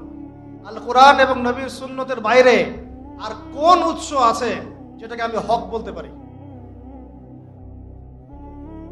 ফাহকুম বাইনান নাসি বিল হক, আরো আছে, আয়াত শেষ হয় নাই। আল্লাহ বলছেন ওয়ালা তাত্তাবিউল হাওয়া, দেখো নিজের মন গড়া প্রবৃত্তির অনুসরণ করো না, নিজের মন গড়া বিধানের দাসত্ব করো না, নিজের প্রবৃত্তির অনুসরণ করো না। প্রবৃত্তি মানে কি? মন যা চায় তাই করো। আমাকে বলেন দেখি, ইউনাইটেড নেশনস যে রুলস গুলো দিয়েছে, এগুলো কি কোরআনের রুলস, হাদিসের রুলস, না মন গড়া রুলস? পুরো বিশ্ব তাহলে পলিটিক্যালি শিরকের মধ্যে আছে কি নাই? আমি কি প্রমাণ করতে পারলাম না? পারলাম। ওর আন্ডারে যত কান্ট্রি থাকবে, কি ওদের আন্ডারে থেকে কোরআন এবং হাদিসের প্রত্যেকটা রুলস বাস্তবায়ন করতে পারবে? ফাহকুম বাইনান নাসি বিল হক, এটা করতে পারবে? ওয়ালা তাত্তাবিউল হাওয়া, এটার বাইরে যেতে পারবে? কোশ্চেন গেল। এটা গোড়া, শিরক, কুফর, তাগুতের মূল গোড়া এটা। আরো আছে, আয়াত শেষ হয় নাই। ওয়ালা তাত্তাবিউল হাওয়া, তুমি নিজের প্রবৃত্তির অনুসরণ করো না। ইউদিল্লাকা আন সাবিলিল্লাহ, প্রবৃত্তির অনুসরণ করলে এই অনুসরণ তোমাকে আল্লাহর রাস্তা থেকে সরিয়ে নিয়ে যাবে। সরিয়ে নেয় নাই, নিতে বাধ্য। অবশ্যই আপনি বাউন্ড টু বি মিসগাইডেড। ওয়ালা তাত্তাবিউল হাওয়া ইউদিল্লাকা আন সাবিলিল্লাহ। আয়াত এখনো শেষ হয় নাই। আল্লাহ পাক আরো বলছেন, ইন্নাল্লাযীনা ইউদিল্লুনা আন সাবিলিল্লাহ, ভালো করে শোনেন, ইন্নাল্লাযীনা ইউদিল্লুনা আন সাবিলিল্লাহ, যারা আল্লাহ পাকের সরল রাস্তা থেকে বিভ্রান্ত হয়ে যায়, বিচ্যুত হয়ে যায়, লাহুম আযাবুন শাদীদ, ওদের জন্য কাল কিয়ামতে কঠিন শাস্তি আছে। আযাবুন শাদীদ, কঠিন শাস্তি আছে। কেন? বিমা নাসু ইয়াউমাল হিসাব, তারা হিসাবের দিনটাকে ভুলে গিয়েছে। দুইটা সূরা সদের, একজন খলিফার কাজ, তার ফাংশন এখানে পাবেন। খলিফার কাজ, এই দুনিয়াতে আল্লাহ পাক তাকে যে ক্ষমতা দিয়েছেন, এটা দিয়ে সে যেন মানুষের মাঝে ন্যায় বিচার করে, নিজের প্রবৃত্তির অনুসরণ না করে, মন গড়া বিধানের অনুসরণ না করে, না হলে আল্লাহর পথ থেকে বিচ্যুত হয়ে যাবে। এ আমাদের ভয়ঙ্কর শাস্তি অপেক্ষা করবে। সমস্ত পাপের হিসেব সেদিন দিতে হবে। আমাকে স্ট্রেট ফরওয়ার্ড বলেন দেখি, স্ট্রেট ফরওয়ার্ড বলেন যে পুরো ওয়ার্ল্ড যারা চালাচ্ছে এদের বিধানগুলো কি কোরআন সুন্নাহ মোতাবেক? ওর আন্ডারে যত অর্থনৈতিক সিস্টেম, ব্যাংকিং সিস্টেম আছে এগুলো কি কোরআন সুন্নাহ মোতাবেক? ওদের যত মিডিয়া, প্রযুক্তি মিডিয়াগুলো আছে এগুলো দিয়ে যে প্রোপাগান্ডাগুলো চালানো হয় এগুলো কি সত্য? ওদের যে সংস্কৃতিগুলো তারা সারা বিশ্বে ছড়িয়ে দিচ্ছে এগুলো কি সত্য? এগুলো কি ভালো? এগুলো কি হক? তাদের যে বস্তুবাদী শিক্ষা ব্যবস্থা কোরআন সুন্নাহ বিবর্জিত, এটা কি হক? তাদের এই যে পর্নোগ্রাফির মহামারী, এটা কি হক? ট্রান্সজেন্ডার, এটা কি হক? সমকামিতা কি হক? রিবা কি হক? আর কি বলবো, কয়টা বলতে বাকি রাখবো বলেন? একটা একটা করে ফাইন্ড আউট করেন। পুরো ওয়ার্ল্ডটাই এখন আইয়ামে জাহিলিয়াতের মধ্যে আছে, পুরো বিশ্বটা আবু জাহেলের যুগের মধ্যে আছে। ওটাই ছিল আইয়ামে জাহিলিয়াত, যেটা আপনাকে এতক্ষণ ধরে বোঝালাম। ওই যুগে এই সমস্যাগুলো ছিল, ওই যুগে সুদ ছিল, ওই যুগে মাদক ছিল, ওই যুগে নারীর অবমাননা ছিল, আর ওই যুগে গোত্রীয় হানাহানি, মারামারি, কাটাকাটি ছিল। একটাও কি এখন বাদ আছে? ওই যুগটা 23 বছরে নবী সাল্লাল্লাহু আলাইহি ওয়াসাল্লাম অন্ধকারের যুগ থেকে আলোকিত সমাজে পরিণত করলেন। এই যে আমার হাতে যে কিতাব, এই কিতাবের আলোকে। কত বছর? মাত্র 23 বছর। প্রথম 3 বছর গোপনে দাওয়াত দিলেন, তারপরে প্রকাশ্যে দাওয়াত দেওয়া শুরু করলেন। সমাজে কনফ্লিক্ট শুরু হলো, হক আর বাতিলের সংঘর্ষ শুরু হলো। মক্কায় 13 বছর থাকলেন, সবর করলেন, ধৈর্য ধরলেন, গালি খেলেন, মার খেলেন, তারপরে অস্ত্র হাতে নিলেন না, ধৈর্য ধরলেন। প্রয়োজনে আবিসিনিয়া সাহাবীরা হিজরত করলেন, প্রয়োজনে তিনি তায়েফে গেলেন সাহায্য নিতে, মার খেলেন, আবার ফিরে আসলেন। 3 বছর শিয়ারে আবু তালেবে বয়কটের জীবন যাপন করলেন, কেউ কথা শোনে না, গুটি কয়েক মানুষ ছাড়া। ধৈর্য হারা হলেন না, কোরআন নাজিল হতে থাকলো। এই গুটি কয়েক মানুষকে নিয়েই দারুল আরকামে সাহাবীদেরকে তালিম দিতে লাগলেন, তাজকিয়া দিতে লাগলেন, কোরআনের শিক্ষা দিতে লাগলেন, দাওয়াত চলতে লাগলো। আস্তে আস্তে এভাবে ইসলাম আগাতে লাগলো। নবুয়তের 13তম বছরে গিয়ে চাচা আবু তালেবও ইন্তেকাল করলো, তার স্ত্রী খাদিজা রাদিয়াল্লাহু আনহাও চলে গেলেন। আল্লাহ পাক তাকে মেরাজে উঠিয়ে নিলেন। সুবহানাল্লাহ। আমার বান্দার মনে কষ্ট, আসো আমার কাছে আসো, সব কষ্ট চলে যাবে। এখনো আপনাদের মনে অনেকেরই অনেক কষ্ট। এই কষ্ট এইসব মাদকে, মেয়ের সাথে অ্যাফেয়ার্সে, এই সিগারেটে ইত্যাদি তমুকে এগুলো যাবে না। এই কষ্টগুলো দূর করতে হলে সেজদা দিতে হবে। বান্দা আমার কষ্টে আসো, আমার কাছে আসো, মেরাজে আসো। আল্লাহ পাক সরাসরি কথা বললেন, মুহাম্মদ শুনো, আমার উম্মতের যে কোনো ব্যক্তি যত পাপই করুক না কেন, শিরকের পাপ না করলে আমি জান্নাত দিয়ে দিব। এত সহজ না বিষয়টা, কারণ আমি দেখালাম আপনাকে ওয়ার্ল্ডটাই শিরকের উপর আছে। এই জন্যই তো এত বড় প্রতিশ্রুতি। যত পাপ করে করুক, শুধু যদি শিরক মুক্ত আমলনামা নিয়ে আসতে পারে আমি জান্নাত দিয়ে দিব। আল্লাহ ওয়াদা করলেন। 5 ওয়াক্ত নামাজ দিলেন, যা আগে 50 ওয়াক্ত ছিল, আর সূরা বাকারার শেষের 3টা আয়াত দিয়ে দিলেন। ব্যাস, এই 13 বছর চলে গেল। পরে মদিনা থেকে কিছু যুবক আসলো। যুবকরা ভালো করে শোনেন, শেষ অংশ এটা। মদিনা থেকে কয়েকজন যুবক আসলো, এসে ইসলাম কবুল করে আবার মদিনায় ফেরত গেল। পরের বছর আরো 12 জনকে নিয়ে আসলো। আল্লাহ নবী তাদের সাথে আরেকজন দায়ীকে পাঠাই দিলেন। দেখেন, এখানে একজন দায়ীকে পাঠানো হয়েছে। দায়ী যে হৃদয় থেকে দরদ অনুভব করে শুধু আল্লাহর জন্য মুখলেস ভাবে মানুষকে দাওয়াত দেয়।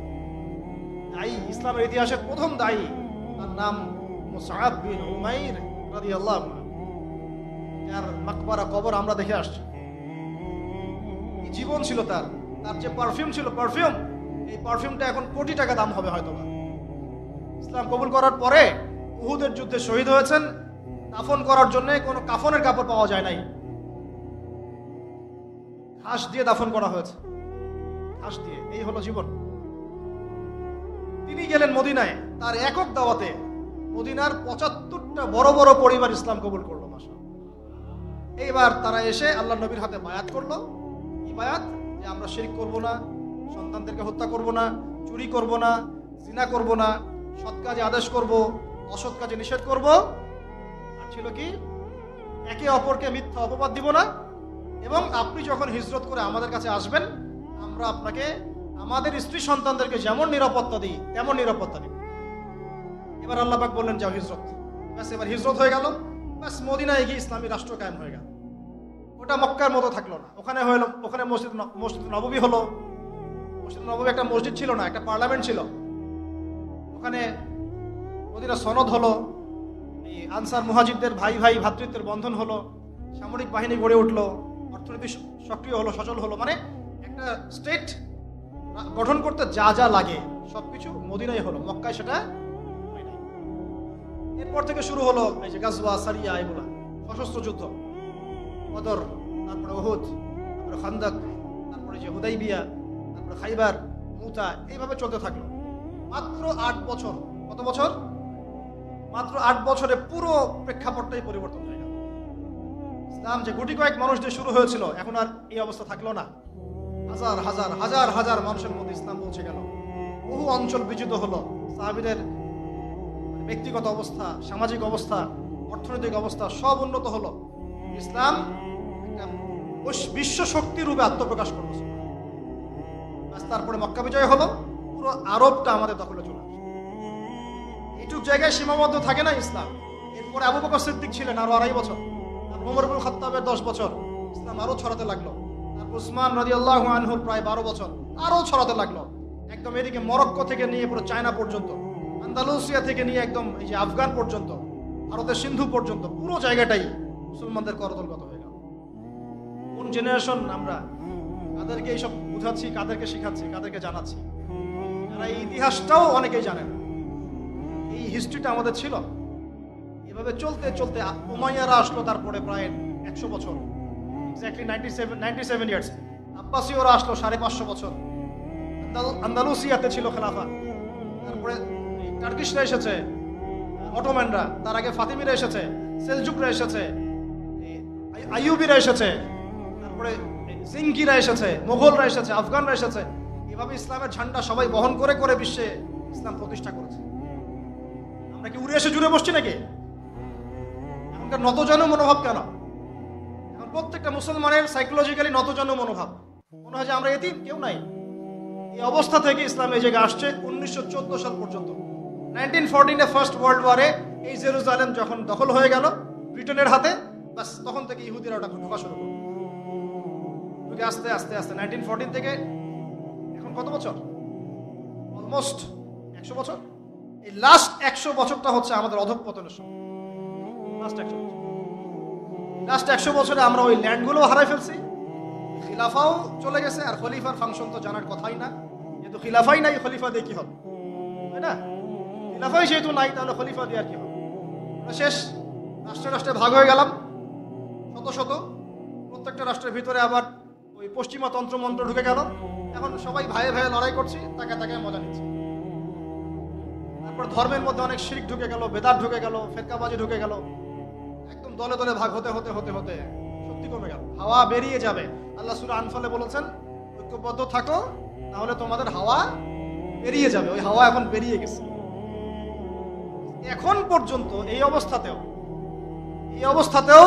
বসে বসে এই বিষয়গুলো চিন্তা করা বাদ দিয়ে কে কার গীবত করতে পারে, কে কার সমালোচনা করতে পারে, কে কাকে ধুয়ে রেখে দিবে, কে কোন ইস্যু নিয়ে নিজেকে ভাইরাল করতে পারে, কে মানুষকে ছোট করে নিজে বড় হতে পারে, কে কার গলায় ছুরি চালাবে, এইগুলোই চলতেছে। আপনারা ছবি তুলতে আসছেন প্রথমে, এই ফ্যান্টাসি চলতেছে, এইগুলোই চলতেছে। আমার কথা ভাই খোলামেলা স্পষ্ট, ভালো না লাগলে আল্লাহর ওয়াস্তে আমাকে গালি দিয়েন না, কিন্তু মূল কথা এগুলোই হচ্ছে। ফ্যান্টাসি দিয়ে কিচ্ছু হবে না। আপনাদের ভালোবাসাকে আমি শ্রদ্ধা করি, ভালোবাসাকে সম্মান জানাই। যতক্ষণ পর্যন্ত কথাগুলো বুকে ধারণ না করবেন, সেভাবে নিজের জীবন না করবেন, আবু তো আদনান আপনার ইসলামের জন্য কিছুই করতে পারবে না। প্রত্যেকটা ঘরে ঘরে একজন করে আইয়ুবী তৈরি করতে হবে। প্রত্যেক ঘরে ঘরে একটা করে ওমর দরকার, ঘরে ঘরে হামজা দরকার, ঘরে ঘরে খালিদ দরকার, ঘরে ঘরে আবু বকর সিদ্দিকের মতো মানুষ দরকার। এরকম তো হতে পারবো না। মিসাল দিচ্ছি, দৃষ্টান্ত দিচ্ছি। প্রত্যেকটা ঘরে কি একটা করে আলেম আছে? প্রত্যেকটা ঘরে কি একটা করে হাফেজ আছে? হ্যাঁ, প্রত্যেক ঘরে একটা করে বেনামাজি অবশ্যই আছে। এই জেনারেশনকে দিয়ে আপনি ইসলাম কায়েম করতে যাচ্ছেন? এভাবে না। আল্লাহ রাব্বুল আলামিন আমাদের সবাইকে কথাগুলো বোঝার তৌফিক দান করুন। ওই অবস্থা থেকে আমরা আজকে এই অবস্থায় আসছি।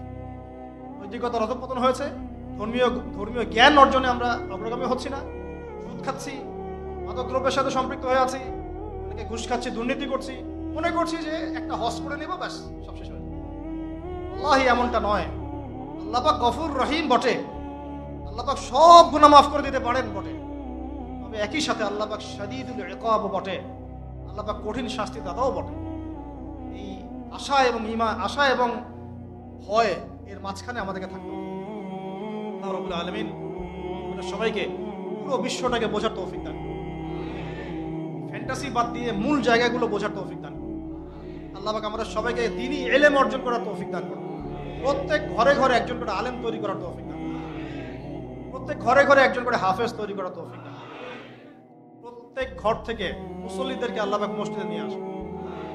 আজকে যেভাবে মসজিদে এসেছেন লেকচার শুনতে, এভাবেই নামাজে যেন আসেন, এটাই হবে সার্থকতা। নচেত আমার আশাও কোনো সার্থকতার কিছু নাই, আমার আলোচনারও সার্থকতার কিছু নেই। আল্লাহ পাক আমাদের সবাইকে হালাল খাওয়ার তৌফিক দান করেন, সুদের ভয়াবহতা থেকে আল্লাহ পাক হেফাজত করেন। আল্লাহ পাক এই পশ্চিমাদের এই যত ষড়যন্ত্র এগুলো থেকে আল্লাহ পাক আমাদেরকে হেফাজত করেন। আল্লাহ পাক আমাদেরকে ভিতরের মুনাফিকদের থেকে হেফাজত করেন। আল্লাহ পাক মুসলিম উম্মার মাজলুমদেরকে আল্লাহ পাক সাহায্য করেন, সব জালেমদেরকে আল্লাহ পাক ধ্বংস করেন। আল্লাহ রাব্বুল আলামিন আমাদের নেতৃস্থানীয় ব্যক্তিবর্গদেরকে আল্লাহর খলিফা হওয়ার তৌফিক দান করেন। আল্লাহ পাক তাদেরকে শয়তানের খলিফা থেকে হেফাজত করেন। আল্লাহ পাক তাদেরকে ন্যায় বিচার প্রতিষ্ঠা করার তৌফিক দান করেন। আল্লাহ পাক যেন আমাদের প্রত্যেক ঘরে ঘরে মা বোনদেরকে পর্দা করার তৌফিক দান করেন, পারিবারিক শান্তি আল্লাহ পাক দান করেন। আমাদের দিনী ভাইদেরকেও বোঝার তৌফিক দান করেন, দিনী বোনদেরকেও বোঝার তৌফিক দান করেন। প্রত্যেক ঘরে ঘরে আল্লাহ পাক আমাদেরকে এরকম এমন বাচ্চা জন্ম দেওয়ার তৌফিক দান করেন, যারা আগামী 20 বছর পরে ইনশাআল্লাহ এই উম্মার পতাকা বহন করবে। এখনকার এই জেনারেশনটার ব্যাপারে আমাদের যত নেগেটিভ ধারণা, এমন একটা জেনারেশন তৈরি করার তৌফিক আল্লাহ পাক দান করেন, যে জেনারেশন ইনশাআল্লাহ জ্ঞানে, গুণে, নীতিতে, নৈতিকতায়, জজবা, ইমানে অনন্য হবে ইনশাআল্লাহ। আল্লাহ পাক আমাদের সবাইকে কোরআন, ফার্স্ট অফ অল কোরআন, দেন সুন্নাহ, সাহাবীদের মানহাজ এবং সিরাতের আলোকে আল্লাহর জমিনে আল্লাহর দ্বীন প্রতিষ্ঠার তৌফিক দান করেন।